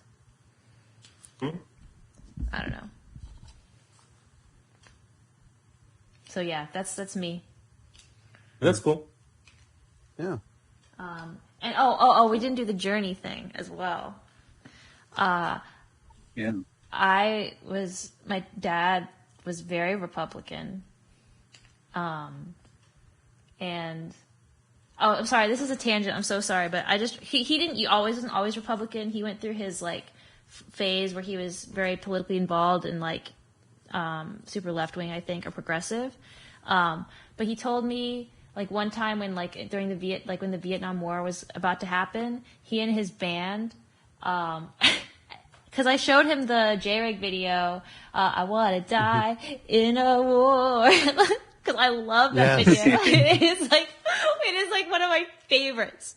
And my dad said, "Oh yeah, like when the Vietnam War was about to happen, my band and I we did a song.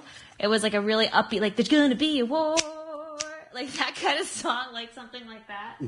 Like, and I just thought it was interesting, like because that was a lot of the music that my dad did. I think it was sort of almost performance art-y, like very strange, bizarre. It wasn't exactly ironic, but like the first anti-centrist. Well, no, just things like like they'd like it'd get songs inspired by weird shit, and it was just music to be weird. It was just weird on purpose, But anyways, my dad was Republican, so I was raised very Republican. I was not forced, but like instructed to read Ayn Rand, Atlas Shrugged, Fountainhead. The other one, why can't I think of the name of it? It's the shorter one. Anthem, that's it. And so like that's how I was raised for sure. Mildly Christian, but just very mildly so. And then I never really had a lefty phase, honestly. But I never had like an SJW phase. Like I was always very socially progressive, maybe less so than my friends, but and I still think stuff like I think it's like hate speech and all that kind of shit. It's bullshit. I don't give a fuck about it. Like I don't think there's not very many serious leftists that worry too much about that. That's more like your standard Twitter woke boys. Excuse me. Yeah. So let me explain here. So my coworker is on the diversity and inclusion committee at our workplace, and also then she was talking about like we have things going on at where I work. Sort of thinking about in response to all the race stuff going on in the United States. And so at our lab meeting this past week, we read a paper and talked about it. And now, mind you, I work in the School of Medicine. We work on like biology, microbiology, genetic stuff. But we're spending time talking about this shit. This is the article we read and discussed. Language Matters, Considering Microaggressions in Science. We read a whole fucking paper about microaggressions, and it was like, there are 3 types of microaggressions. Microassault, microinsult, microinvalidation. All of this bullshit. And I'm like, it does have validity. Like, I understand the emotional story here and the emotional reality of people having to deal with bullshit in their day-to-day lives due to, a culture that has a lot of prejudice and racism or whatever. Like, dear God. I don't know, man. I mean, yeah, things like that obviously exist. I mean, like, there's no debating if they exist or not. But the idea of just giving someone a pamphlet about them and expecting them to just become a magically better person doesn't make sense. Mm-hmm. The system in place and the system that is giving you these pamphlets is the very one that causes this artificial competition and artificial us versus them mentality. What?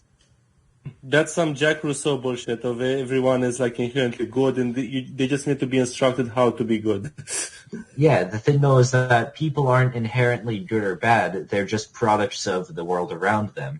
So when the world around them encourages competition and encourages us versus them, and then just gives them a pamphlet that says otherwise, they're not going to become fundamentally different people. Wait. I mean, I agree that people are products of their environment, but I think I don't like thinking that way. I don't think it's useful. I don't like thinking that way either. Let me. I don't think it's useful to think that way. I mean, I think you have to take into consideration the material reality of, how people, what people have when they're bored and what they grow up with. But the emphasis, in addition to maybe being placed on giving people the material advantages or aids to help them, succeed, but also, or maybe more importantly, emphasizing, or I just hate like the whole victim kind of culture where it's like people feel like they're owed all of this stuff. And I mean, the two things are not mutually exclusive because, like, on one hand, at an individual level, we can, like, educate and encourage personal responsibility above all else. But then as a community, you can focus on the material conditions. You can do both. Yes. Sure. I wasn't saying you can't do both. Moderation. But I think also it is better to do that kind of thing on the very, very local level. It should very much... And it's much more easier and efficient to do because it's more easy to see the obvious injustices when you're like directly involved with the parties.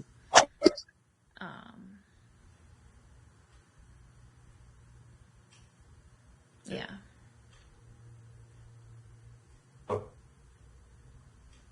Yes, it's my turn, right? Oh no, but just one more thing. Yeah, I'm sorry. I listened to a podcast about American history, and I was Republican, but then I became more libertarian, and then I listened to a podcast about like American history stuff, and it just was like the government shit like that he talked about, like the shit that it was just so awful, and it just made me hate the government, like hate it so much. Like I hated the government. Like I was like, oh, this is so evil, and just thinking the government is fucking evil. And then I was ANCAP, because any control of any non-capitalist economy is obviously authoritarian. Because ANCAP. I mean, the problem is that I know. Look. Yeah. Okay. Sorry. I'm just going full ML hours out here. It's okay. It's just. I know that I don't think I'm there at the moment exactly. That's why, because on the other servers, I'm like born ANCAP questioning egoist. Because now I've been moving against all big organizations, like not just government, but also even like big companies. Like a company is just as evil as the government is a type of company. It's just a monopoly, And I also like the whole egoism thing, where. I dig it. I do. I need to read more about it, but I like that egoist outlook on individual responsibility. Like the largest the largest governing body should be the individual. Like I can fuck with that. I like that. Personal responsibility and that kind of thing. Individualist anarchism. Cool.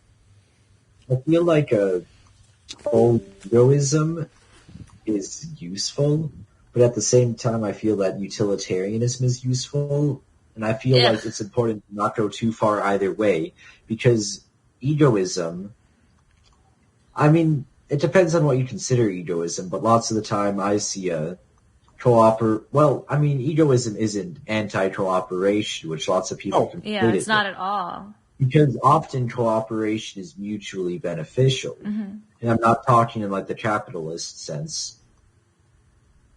And I feel that egoism and Marxism are very compatible with each other. But I feel that some are worried that the revolution will impact themselves more negatively than the outlook of it will be beneficial for the whole. And in that sense, I can't consider myself to be a full egoist, nor am I a utilitarian, because I dislike the entire idea of utilitarianism and see it no different from might makes right, to be honest with you. I hate utilitarianism. Utilitarianism is cringe. It's awful. It's so scary. Fuck that. Each individual is equal to the value of the entire universe. Like, cause that's just how, that's just like, I mean, it's incalculably valuable. Incalculably valuable. Each individual is. Well, if you do the basic utilitarian calculus, you will see that actually killing 100 minorities is actually beneficial. I don't care. Oh, okay. FOP. About like the number of people you help. I just care about individuals having as much. I just care about individuals. That's all I care about. I feel like the individual should not be tread on, but at the same time, the individual should not be the sole body.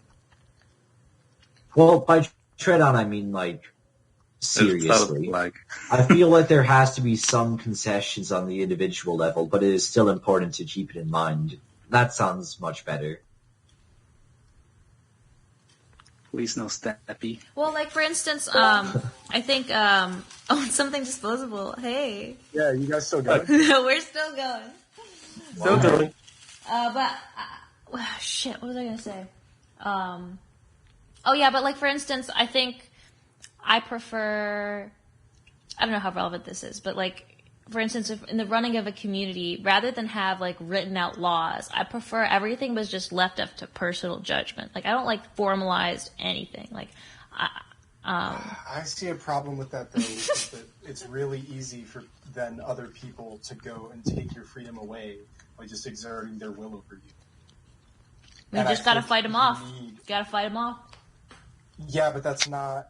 But that doesn't actually maximize freedom in practice, I don't think. Well, depends on how you define freedom. I don't know. It does depend on how you define freedom. A lot. Sorry? Oh, I just said a lot. Like, it's own and they, the definitions of freedom you guys are using. Yeah. Night and day. And just because, like, a certain system might allow for make it easy for an unfree system to arise doesn't mean that system with freedom is bad. It just means like it has a potential flaw. That's the thing. I think in any of those kinds of societies that you have to place a lot of trust in culture. Yep. Which is why it's necessary to instate the material conditions that have a culture that is beneficial for all. Blah, blah, blah. Marxism. Exactly. No. He's actually making the necessary, not just the good, but the necessary point. So wait. Hold up. Stop. So cultural Marxism is real? Whoa! Oh my god! Whoa! We can't tell anyone. This is classified. This is highly classified. No one is supposed to know about cultural Marxism. God! Shut up. No, I'm not even you are kidding. Not to speak about cultural Marxism. I'm not even kidding, though. I'm not even kidding. Like, yo. You just made me think that the idea of cultural Marxism isn't as cringe as I used to think it was. Like, you legitimately made me feel like that concept has more legitimacy. I have no idea. I thought it was bullshit. But it's obviously not. But what was bullshit? What was bullshit? Like when my dad would say, "Oh, it's all the cultural Marxists trying to overthrow everything," I just thought of him as a fucking idiot. The culture. I mean, that's the thing about cultural Marxists. Cultural Marxism is about changing society, not necessarily governments. That's a part of it, but it's much. There's 100% broader a culture than that. to Marxism, but when you say it's like the word games, it's word games, right? Cultural Marxism genuinely could have meaning. The only problem is it was literally true. National Bolshevikism is literally a Nazi term, and it just evolved to cultural Bolshevism. Because Bolshevikism became less of a thing people said, and it became more about Marxism.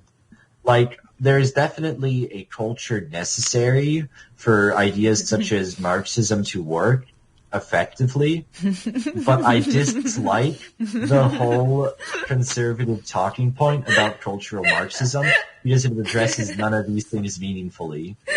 But it just, I don't know. I'm realizing part of Marxism is wanting to foster a culture that Marxism could work in. And that's... Well, I mean, of course. No shit. And I know, I am ignorant. I never said I wasn't ignorant. No. It's cool. It's cool. It's just funny to me to see you have this realization. That, not that you're, like, dumb for not... No, not at all. Oh my god, you're so dumb for not realizing. Yeah. Dumb baby. It's just funny to me that, like... Damn it, Freeman. It's because, like, I'm going to be honest, if you plunged everyone in the world now into the communist utopia, it would fail within weeks. Yes. And because that's the other thing about people that want to transition straight from capitalism to communism is that you're still, for a lot of people, going to have a mindset of overconsumption. Yes. Because you're already born into a culture. Okay. Oh, sorry. No, go ahead. I mean, to be fair, most people can survive without food for a month. But it wouldn't... Yeah, but the goal is to make people happy. Wait, sorry. Liberal, right? It's complicated. So are you strap in for the ride, boys? Strap in for the ride. Shut up, Liz. Shut up, Liz. All right, let's go. Yeah. So there are 3 major labels that I use for myself, and they might sound contradictory, but wait for it. It all makes sense in the end.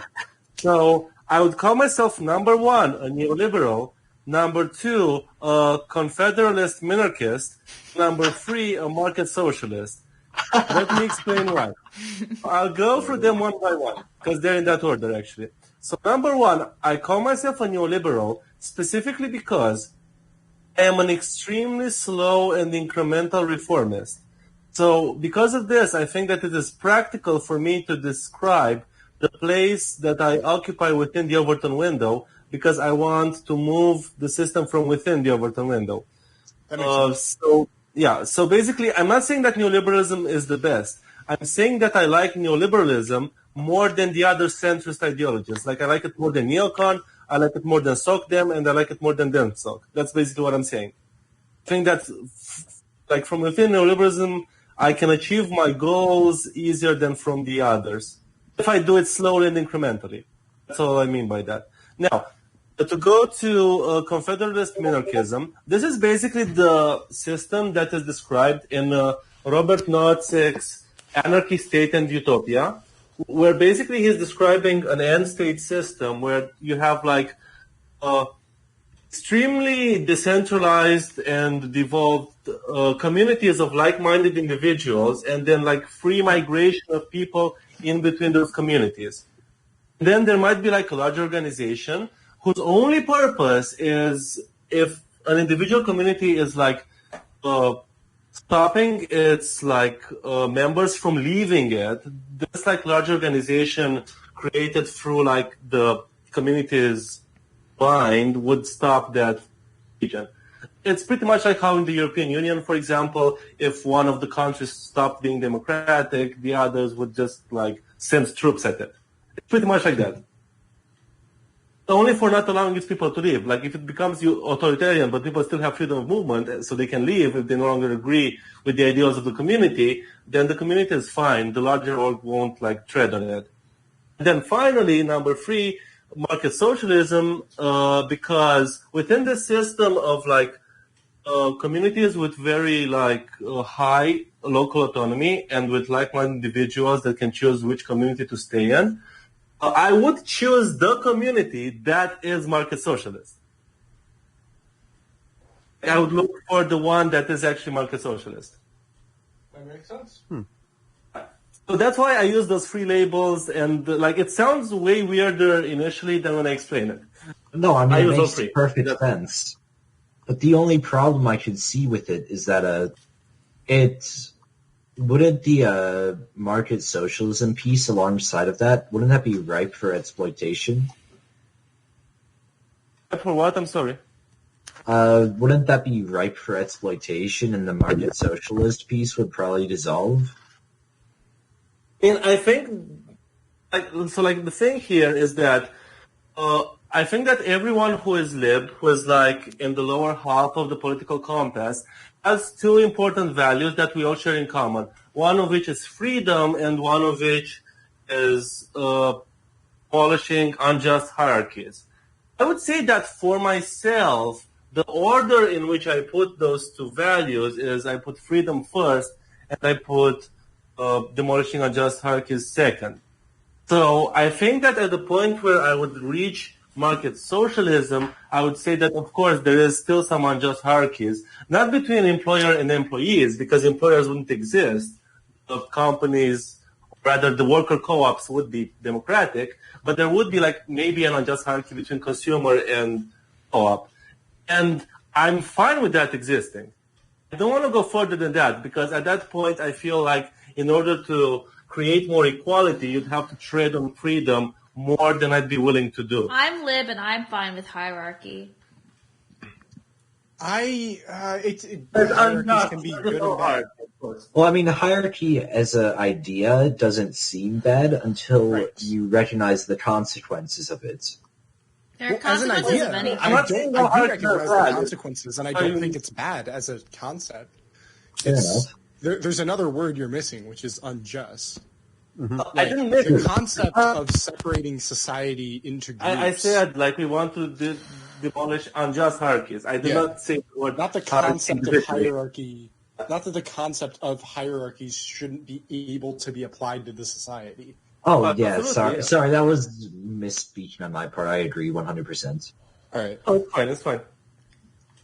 But like, for example, if like next to my market socialist community, there was like another community that was AMCOM, I'd be fine with them existing. They can just like chill there. I just wouldn't go there.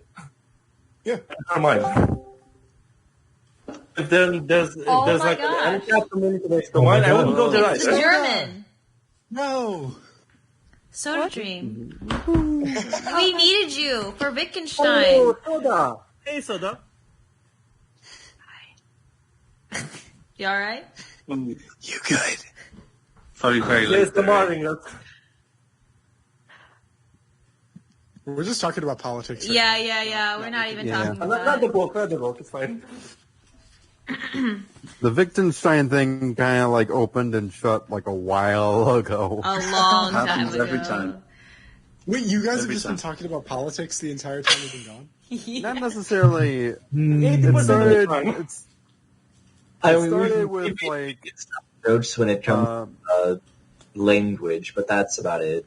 yeah. Soda, we need to hear your political beliefs. If you What? Can, your political beliefs. What's some weird question you're going to drop on somebody? Progressive? Okay. Nice. Are you literally just going to say one word? We've been giving our whole life stories over here. I have literally no clue about my political beliefs. Yeah, that's completely fair, dude. That's most of us. I'm not going to fault you. That's me, low key. I'm just saying the one. Oh, I have no am right idea. now. I have no idea what I'm talking about, but I feel like I have to make some kind of claim, so I do. Well, here's Yeah. what it's been for me is like when I first started, I was curious about this kind of thing since I was like 14, and everything I would look into, I would think, well, yeah, this could work. Like fascism, whatever, it could work. Yeah. Communism, yeah. Capitalism, yeah, it's fine. Neoliberalism, cool. And I've just been gradually realizing that, like, maybe we shouldn't do fascism. And, Maybe. like, over time, just eliminating ideologies. So wait, I've never felt the our latch on proper to approach. one. I've been raised to hate communism. Like, I still have an instinctual hatred of it, but like, I acknowledge, like, I'm learning to be more open of it, but like, that's how I was totally raised like that. Like, yes, awareness precedes treatment, so that's great. It's very brainwashed. I still think I don't like it, but like, who knows? Who the fuck knows? I mean, I just recently. Have you heard? Okay, there's this theoretical idea. I'm really curious to know what you'd think of it. Freedom. Or I guess I can call you Eva now. Yeah, whatever. What? So, you know, what if there's this idea that if you can basically do what Amazon is doing,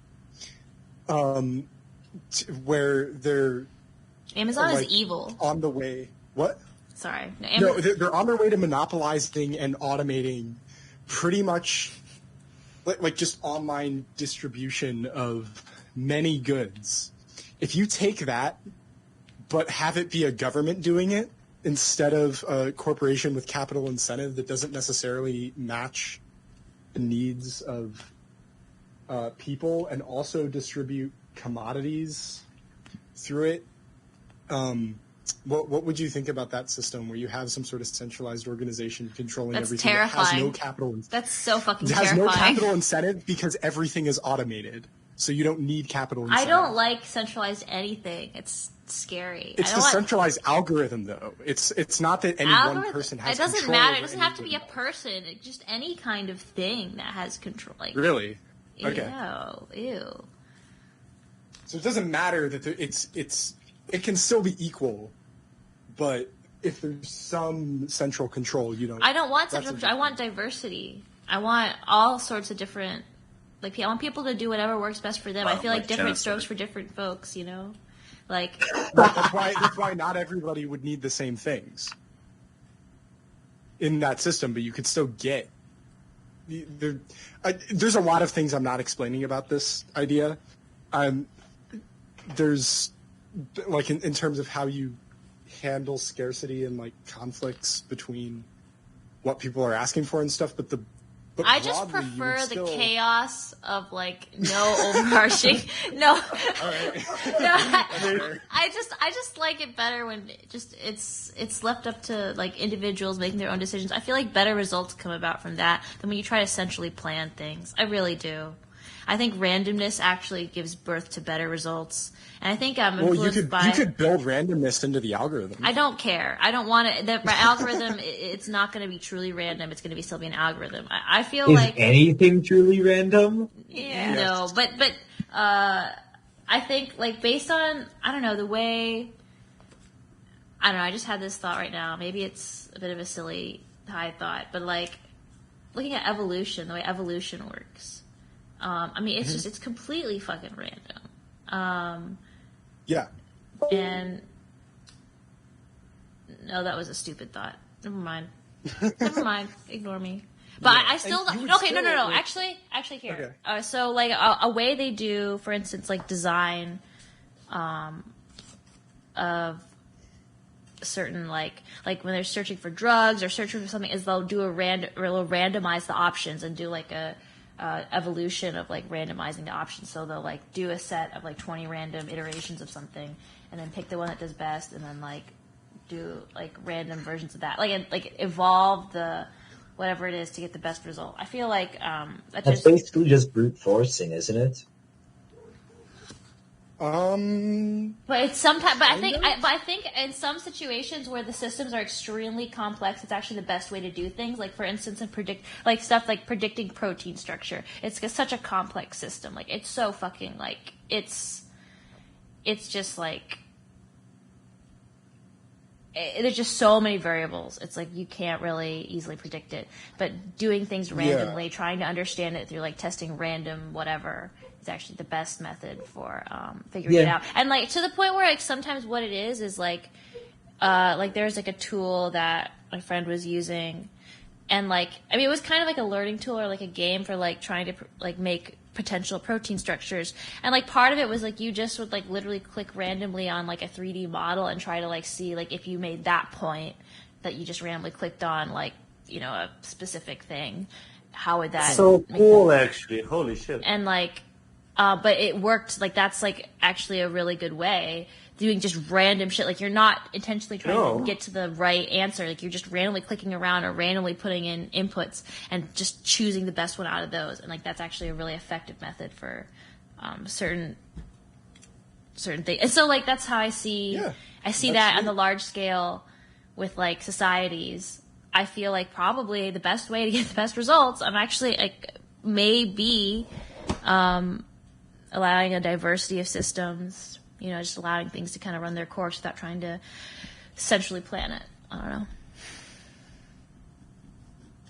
And I'm mostly into that, you know.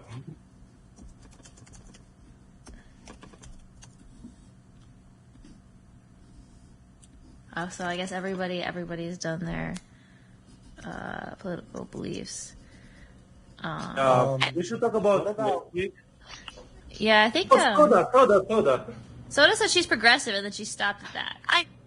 I like No. posthumanism. I like posthumanism. Nice. I think we should all be replaced by robots. Same. Wait, are you serious? Nice. Same. Yeah. I just last year in ethics in school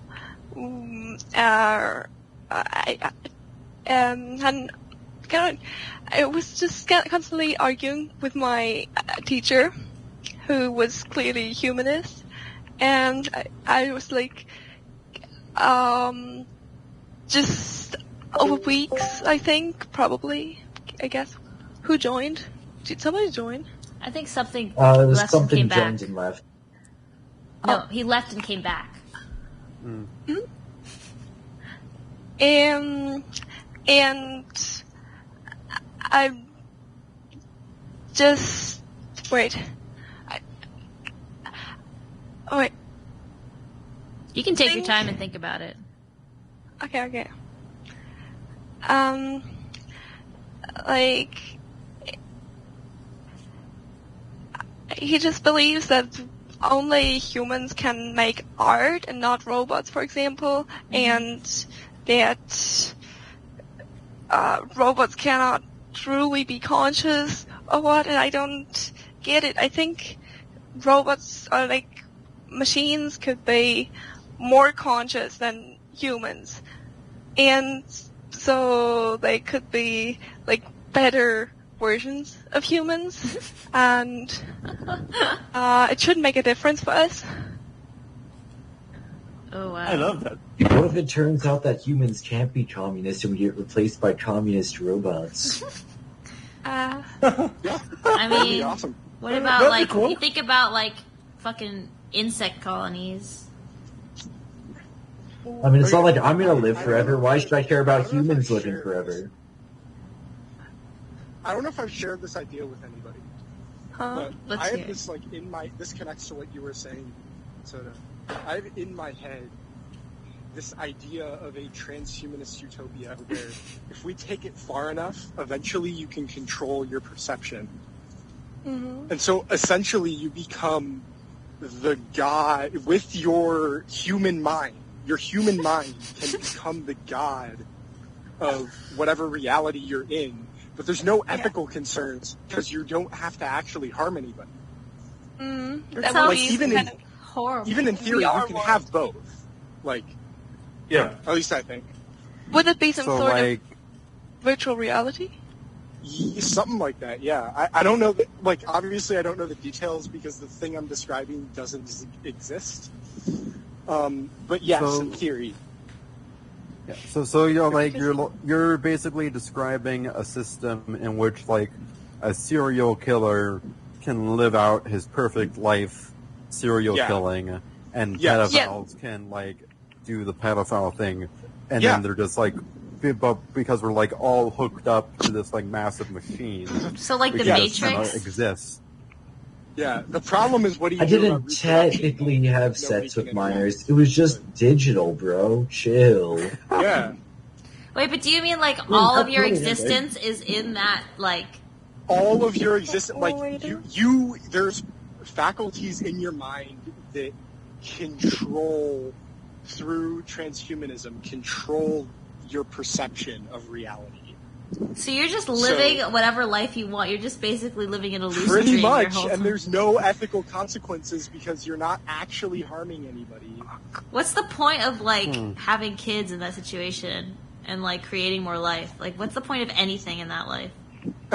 See, that's the thing. Then humanity dies out really fucking fast. Yeah. If you do this. Yeah. I mean, I always fantasize about, like, oh, what if we agree that we were a mistake and we just, like, That's what's the so word? horrible. Sterilize I know this. everyone. Yeah. And then it's just like, Horrible. yeah, we have That's 80 years to horrifying. live. That's So horrifying basically, to you're me. just There's like saying suicide pacts. normative antinatalism. That's horrifying to me. Normative antinatalism. Antinatal. Life is amazing. We should make as many more lives as possible. Like, if I don't know, I have to think about it more, but part of me thinks that we are ethically obligated to have babies. Huh. I mean, isn't Obligated. life less random than chaos? Yeah. We I should. mean, even as someone who wants to have kids Actually, myself, I no. wouldn't No, life is put the most obligation. chaotic thing of all. Life is the most chaotic thing of all. Are you kidding me? Life is, like, makes the most disorder. Like, Yeah. Disorder, life feign is disorder. the most chaotic thing in the universe. It really is. And so, I of course, life. Since life is chaos, that's why I prefer for life, I guess, right? Yep. But here's the thing. Like, actually, I should ask. Also, I don't want to just cut off what Soda said by completely changing the topic because. Huh? Just go on. Just go ahead. Back. Okay, just go ahead. All right. I'm wondering what makes you think people are ethically. You're questioning whether people are ethically bound to have kids or not, and based on what you've said about like your ethical philosophies previously, I would think that you would think it's morally neutral, but you're saying that Oh, you well. might have an obligation to. Well, no, I should rephrase, but I think that I've decided that life is inherently valuable. Life is inherently good, and that means if I'm striving to like if I want if you want more good in the world, you should have more life. You know, you should have as many new lives as possible. And this was mostly, I went down this thought process when thinking about abortion and my views on that. And the idea that, it's better to have an abortion rather than have a kid that has a shitty life. And I was like, no, that's fucking wrong. Like, it's better to have a shitty life than no life. Because at least with a life, you have a possibility of something good happening. Like, just because, like, you were born to bad situation doesn't mean that, like, something amazing might happen to you. And maybe it's true that, like, most people who are born into shitty conditions have shitty lives, but there's still, like, a couple of them who have amazing lives. Like, I don't think we have I don't know. I don't know. But what if they're unhappy? But they might be happy later. I mean, I feel like the potential for happiness in life, or fulfillment, or meaning, the potential for good in life makes it always worth the risk to life, because that good is worth more, always so much more than the bad shit happening being a negative. Because I think I was talking about this on the Jerry Philosophy channel, but there are moments in people's lives that feel like occasionally, and it might happen only once, and maybe it might never happen to some people, but most people have a couple of moments in their life where it's like, damn, this is an amazing moment. Life is worth it for this fucking moment. Most people have that experience a couple of times, maybe in their life, right? And that moment is literally worth all fucking suffering. Because in that moment, those moments, it's just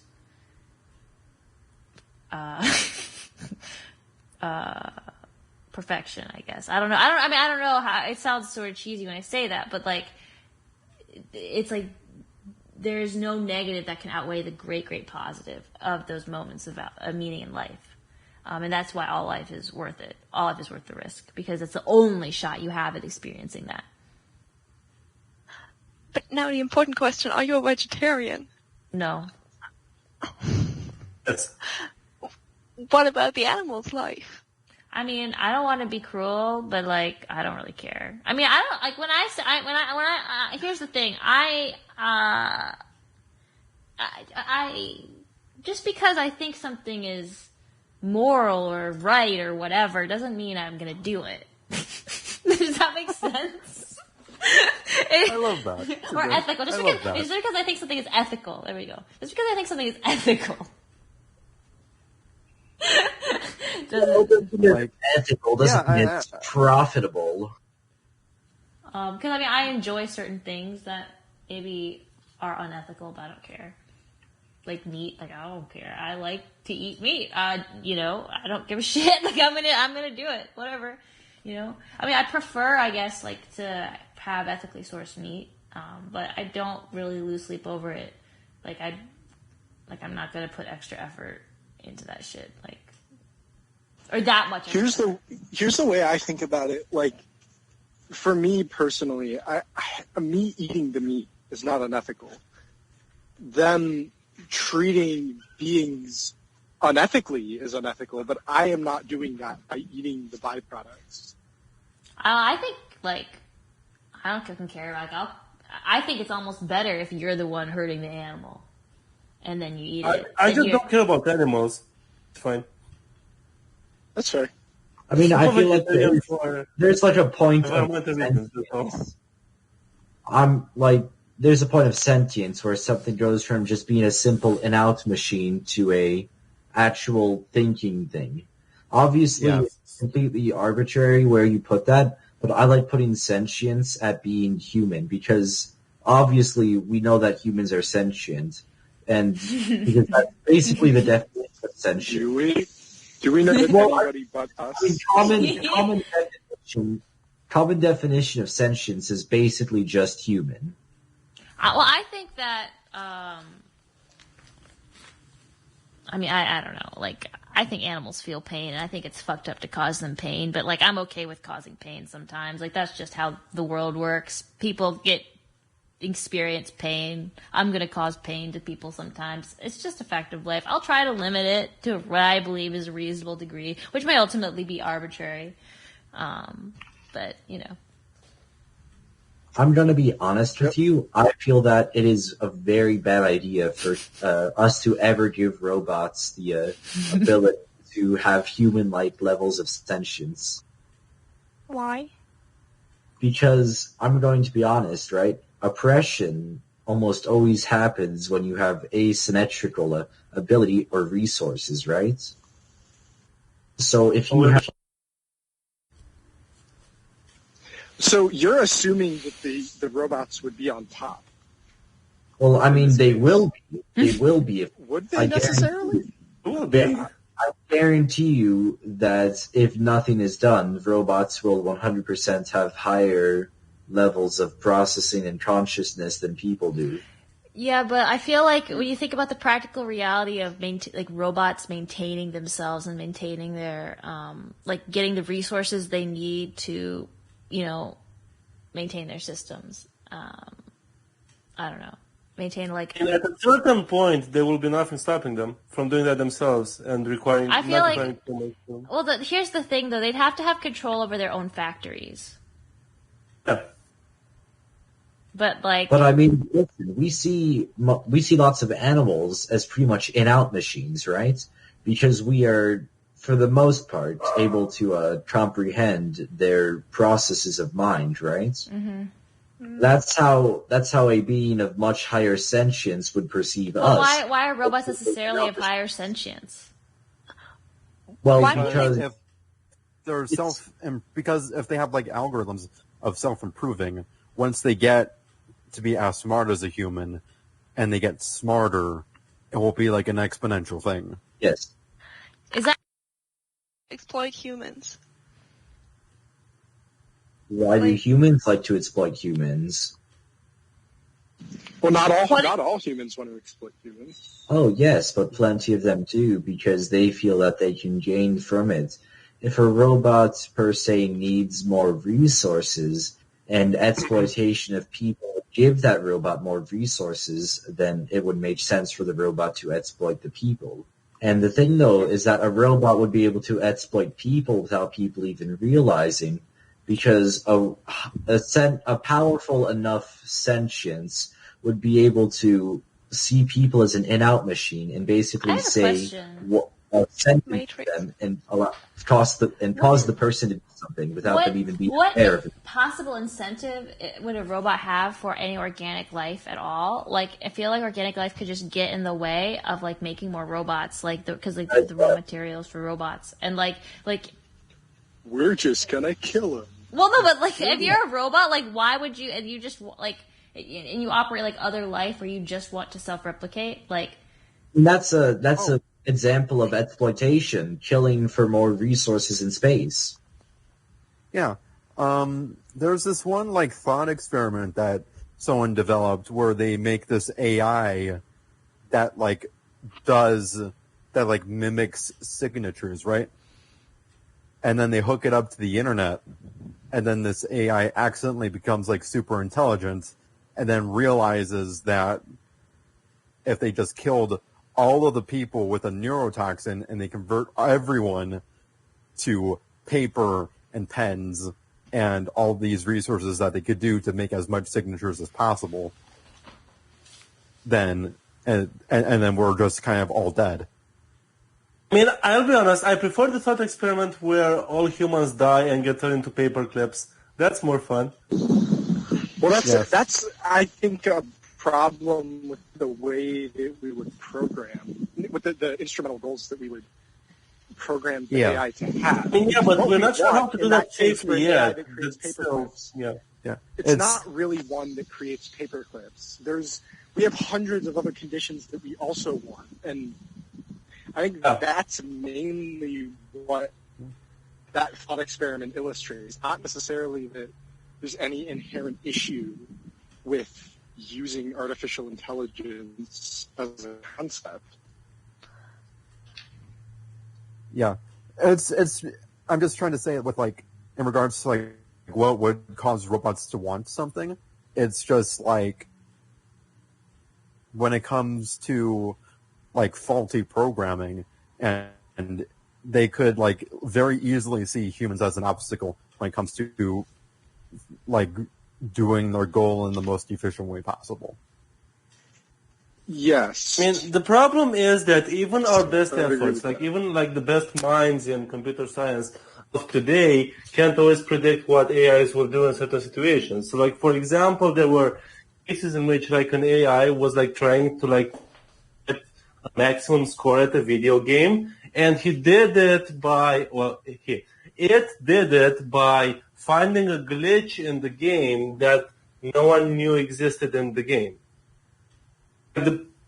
It's actually a real problem that we don't actually have the capacity to predict what thing is going to do, so that we can program it with like those stopgaps in mind. Which is why like so many like hundreds of like PhD papers are being like churned out the past like 10 years about like how to program such an AI to not be harmful, because we don't know how to. We don't know how the fuck to do it. That's so terrifying. Yes.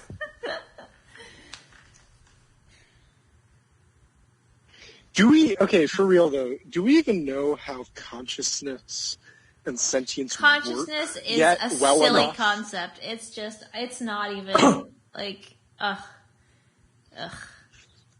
it's a nonsense word, honestly. Is it? Yeah. Being aware of existence is nonsense? Yeah. Yeah. Actually, yeah, it is. I mean, like, we all seem to have this experience, and we all use the same word for it and seem to know what feeling we are talking about when we say consciousness or awareness. But we really can't know more than that we have some kind of experience that seems to be common. But to like think about what the nature of it is, like all we know about it is that we talk about it together. That's all we really know about it. And we can't even find it with like MRIs and autopsies and shit. Whereas like other things, so for example, centers of language, we can find those, but like consciousness, where's that? Like a lot of neuroscientists don't think consciousness is a thing. Anything more than like an emergent property that seems to be there. Yeah. I think for a long time I felt it was just an emergent property. There's no set of science on this. Like, there's no consensus. Like something disposable will remember my whole Leibniz spiel. Because, like, when I was little, I used to think that... Oh, yeah.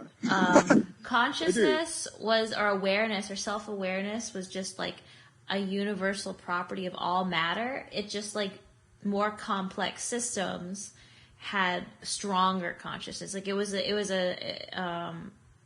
and I think the way this is more recent when I had like formulated what that meant. It meant like the behavior or like the way that a system responded to the environment or the number of possible responses it could have, like the complexity, like the number of variables interacting that gave the complexity of outcomes. Like the more complex it was, the more conscious it was. It was an emergent property of that complexity of response to the environment. And it's similar to Leibniz, kind of, who had this whole thing about monads. I don't know if anybody knew about. Yes. Yes. But it's sort of similar. It's kind of similar. And it was cool because I thought of that before reading about monads, you know? So I thought that was really interesting. But, like, his whole hierarchy of monads, like, I jive with it. I don't know.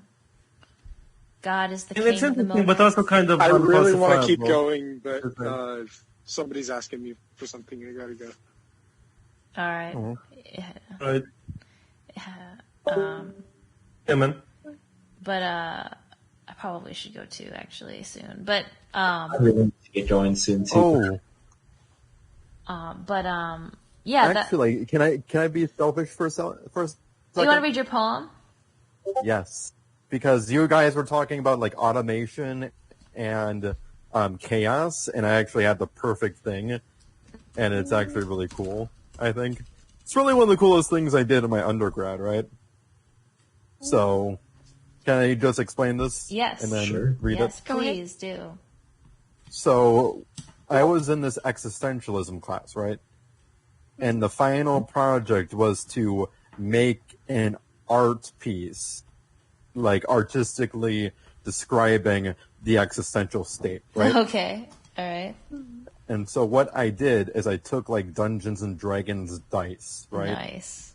And I generated randomly like 200 or so different call numbers in the library, right? And I went into the library and I used various different systems to pick out books with those call numbers. And I would pick out words from books that I randomly generated. And then I had this word bank, right?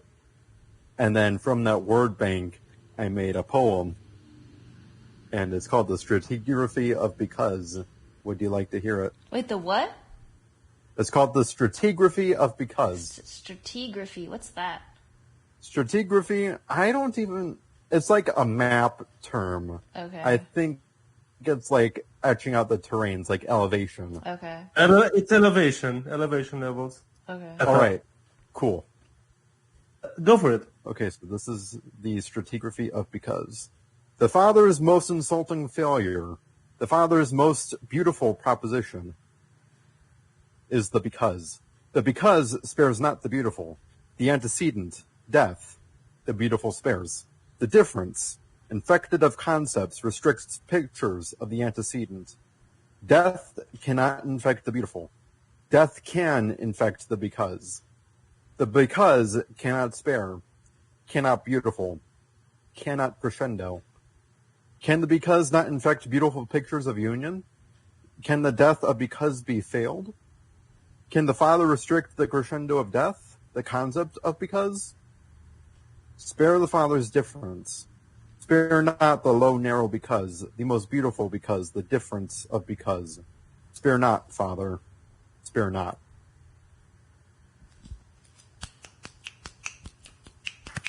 You gotta snap. It's snapping. It's snapping for poems, yo. Gotta know the etiquette. Not clapping. That was cool, man. Yeah. Do you do you read your poetry out loud a lot? Not too much. Sometimes. But you do it. Okay, yeah. Yeah. Alright, yeah. I feel like reading poetry out loud is like, it's not easy. I don't know. No, it is not. It's especially like when you run out of breath, but then you have like 3 or 4 words left in the line, and it's like, oh shit, I did not prepare for this. Yeah. Well, and then you have to like singing too. Yeah. You have to think about that. Yeah. Prose is worse because like when I write prose, I have these like really, really long sentences that I like to do, and I can't breathe. So, yeah. That was pretty cool though. Thank you for sharing. Oh. That's great. Yeah. So much antecedent.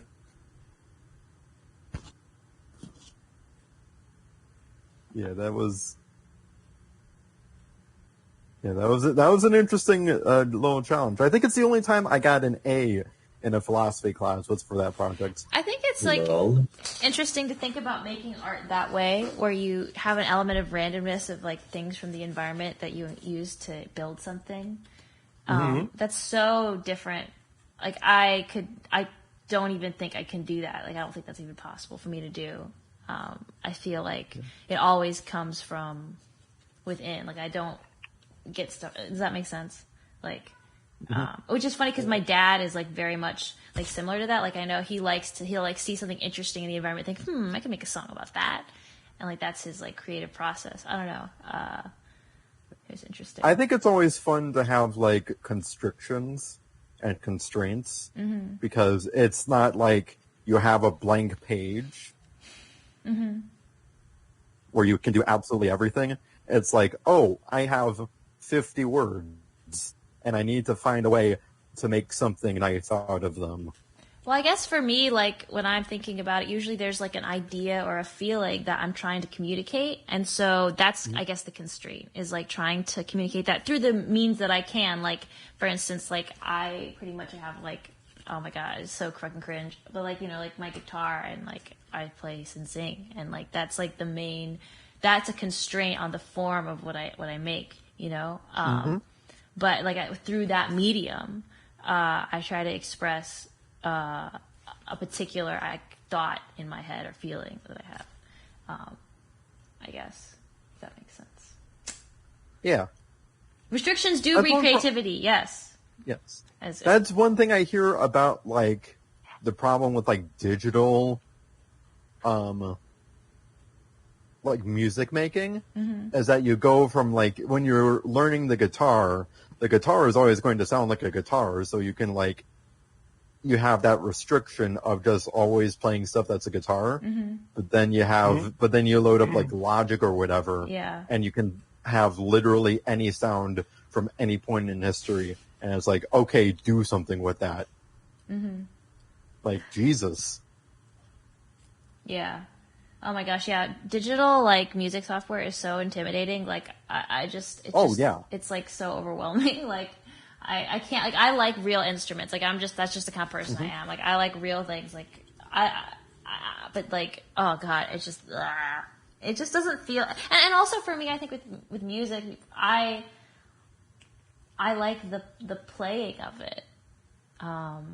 Not necessarily, I mean, I like to have a final creation that like a recording, like I like that, but the best part of it is like playing live, I think. That's when it really comes alive, I guess, because it's a form of expression. I don't know. I know people who would actually say that music only exists while it is being played, and it kind of reminded me of that. Well, I think music is great that like we have access to recordings now, and we can. It's good that that's how it is. Like, music is so much more diverse. Like, art in general is so much more diverse and like accessible to everybody, and not just accessible in the sense that you can easily consume it, but you can easily make it. Like, it's returned the power of art to like the people, I guess. You know, it's not like just a thing where you have to be some rich aristocrat who literally serves the king and like, or the church and like writes music. It's like anybody with a computer can make music, and that's amazing. And that's a great way to put it. Yeah. It's like, I don't know, and especially when it comes to like even like the intellectual background of music, I think there's, I mean, when it comes to like Bach and Mozart and such, you can like on a theory level see that it's like really impressive. But I think nowadays we're I mean, this may speak more to like cultural differences and how culture changed, but like I hear like Mozart and I just think that it sounds kind of pretty. Mm-hmm. Whereas like you can throw on like, I don't know, I don't want to name any musicians because that would be like controversial or just something. Wait, no, fuck it. Yeah, what the fuck? Like I don't know. Emma Ruth Rundle, she is like, she's just like so good at like channeling her emotions into song in a way that's completely idiosyncratic to her. I don't even know who that is.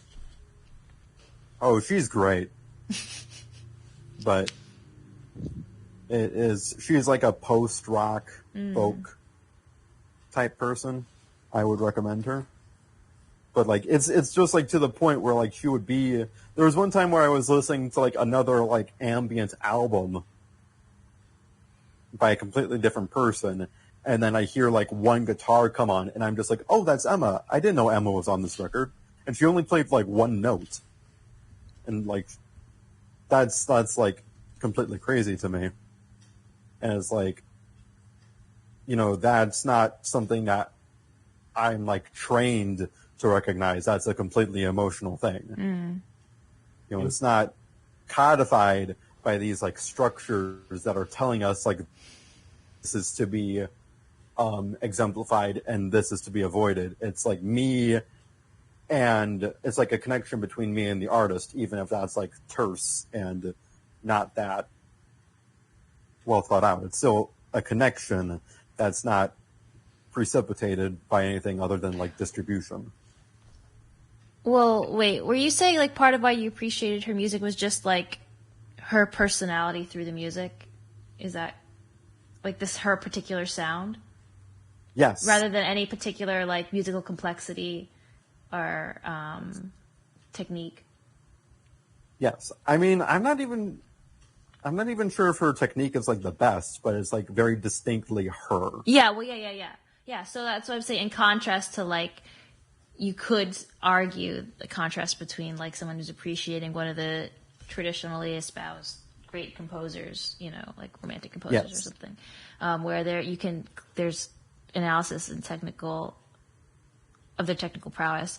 Now, something I would say, the only reason, I mean, you can technically break down a rock song and there is complexity. It's just a different kind of complexity. Yes. It may not be the same, like, about the harmonic structure, but it might be the choice for a certain beat, the inflection of the voice. I mean, they're very intentional decisions that are made in music, and it's just we just haven't had enough time to study it properly to realize what the nuances of, say, rock music are, whereas we've had a lot of time to analyze the music theory of, you know, traditionally classical music. Definitely. So I don't know. Like theory, like I will always say that music theory isn't like a demonizing thing. Like, you know, this whole, like, there's like the Lou Reed thing of like, oh, learning sheet music is like shit. But that's completely wrong. Oh, wait, really quick. Cryo's right. We have to decide what we're doing next week. We're just going to finish the Tractatus. Okay. That's cool. All right. 2 p.m., right? I think so, right? Next week, 2 p.m., finish the Tractatus. That's cool for you, Soda. Yes. All right. I have a feeling that once we finish it, we can have more things to talk about it. Yeah, I agree. Lots of the math makes a lot more sense apparently if you see chapter 5. Yeah, I think it'll be fine. I mean, it's sort of like honest, yeah. Chapter 1 through 3 isn't really that groundbreaking. It's basically saying the world is made out of facts and there's atomic facts. Yeah. Number 4 is something that we didn't actually address. I'm just gonna go for it quickly, but like there's something that we didn't really address that is actually relevant. It was like in 2.06. 1 second. Okay. Existence and non-existence of atomic facts is the reality. The existence of atomic facts we also call a positive fact. Their non-existence a negative fact.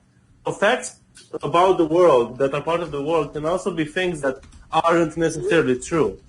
I think this is something we didn't cover, and I feel like it's important to cover it, and we should do that next week. Because now I have to sleep. I think it's important.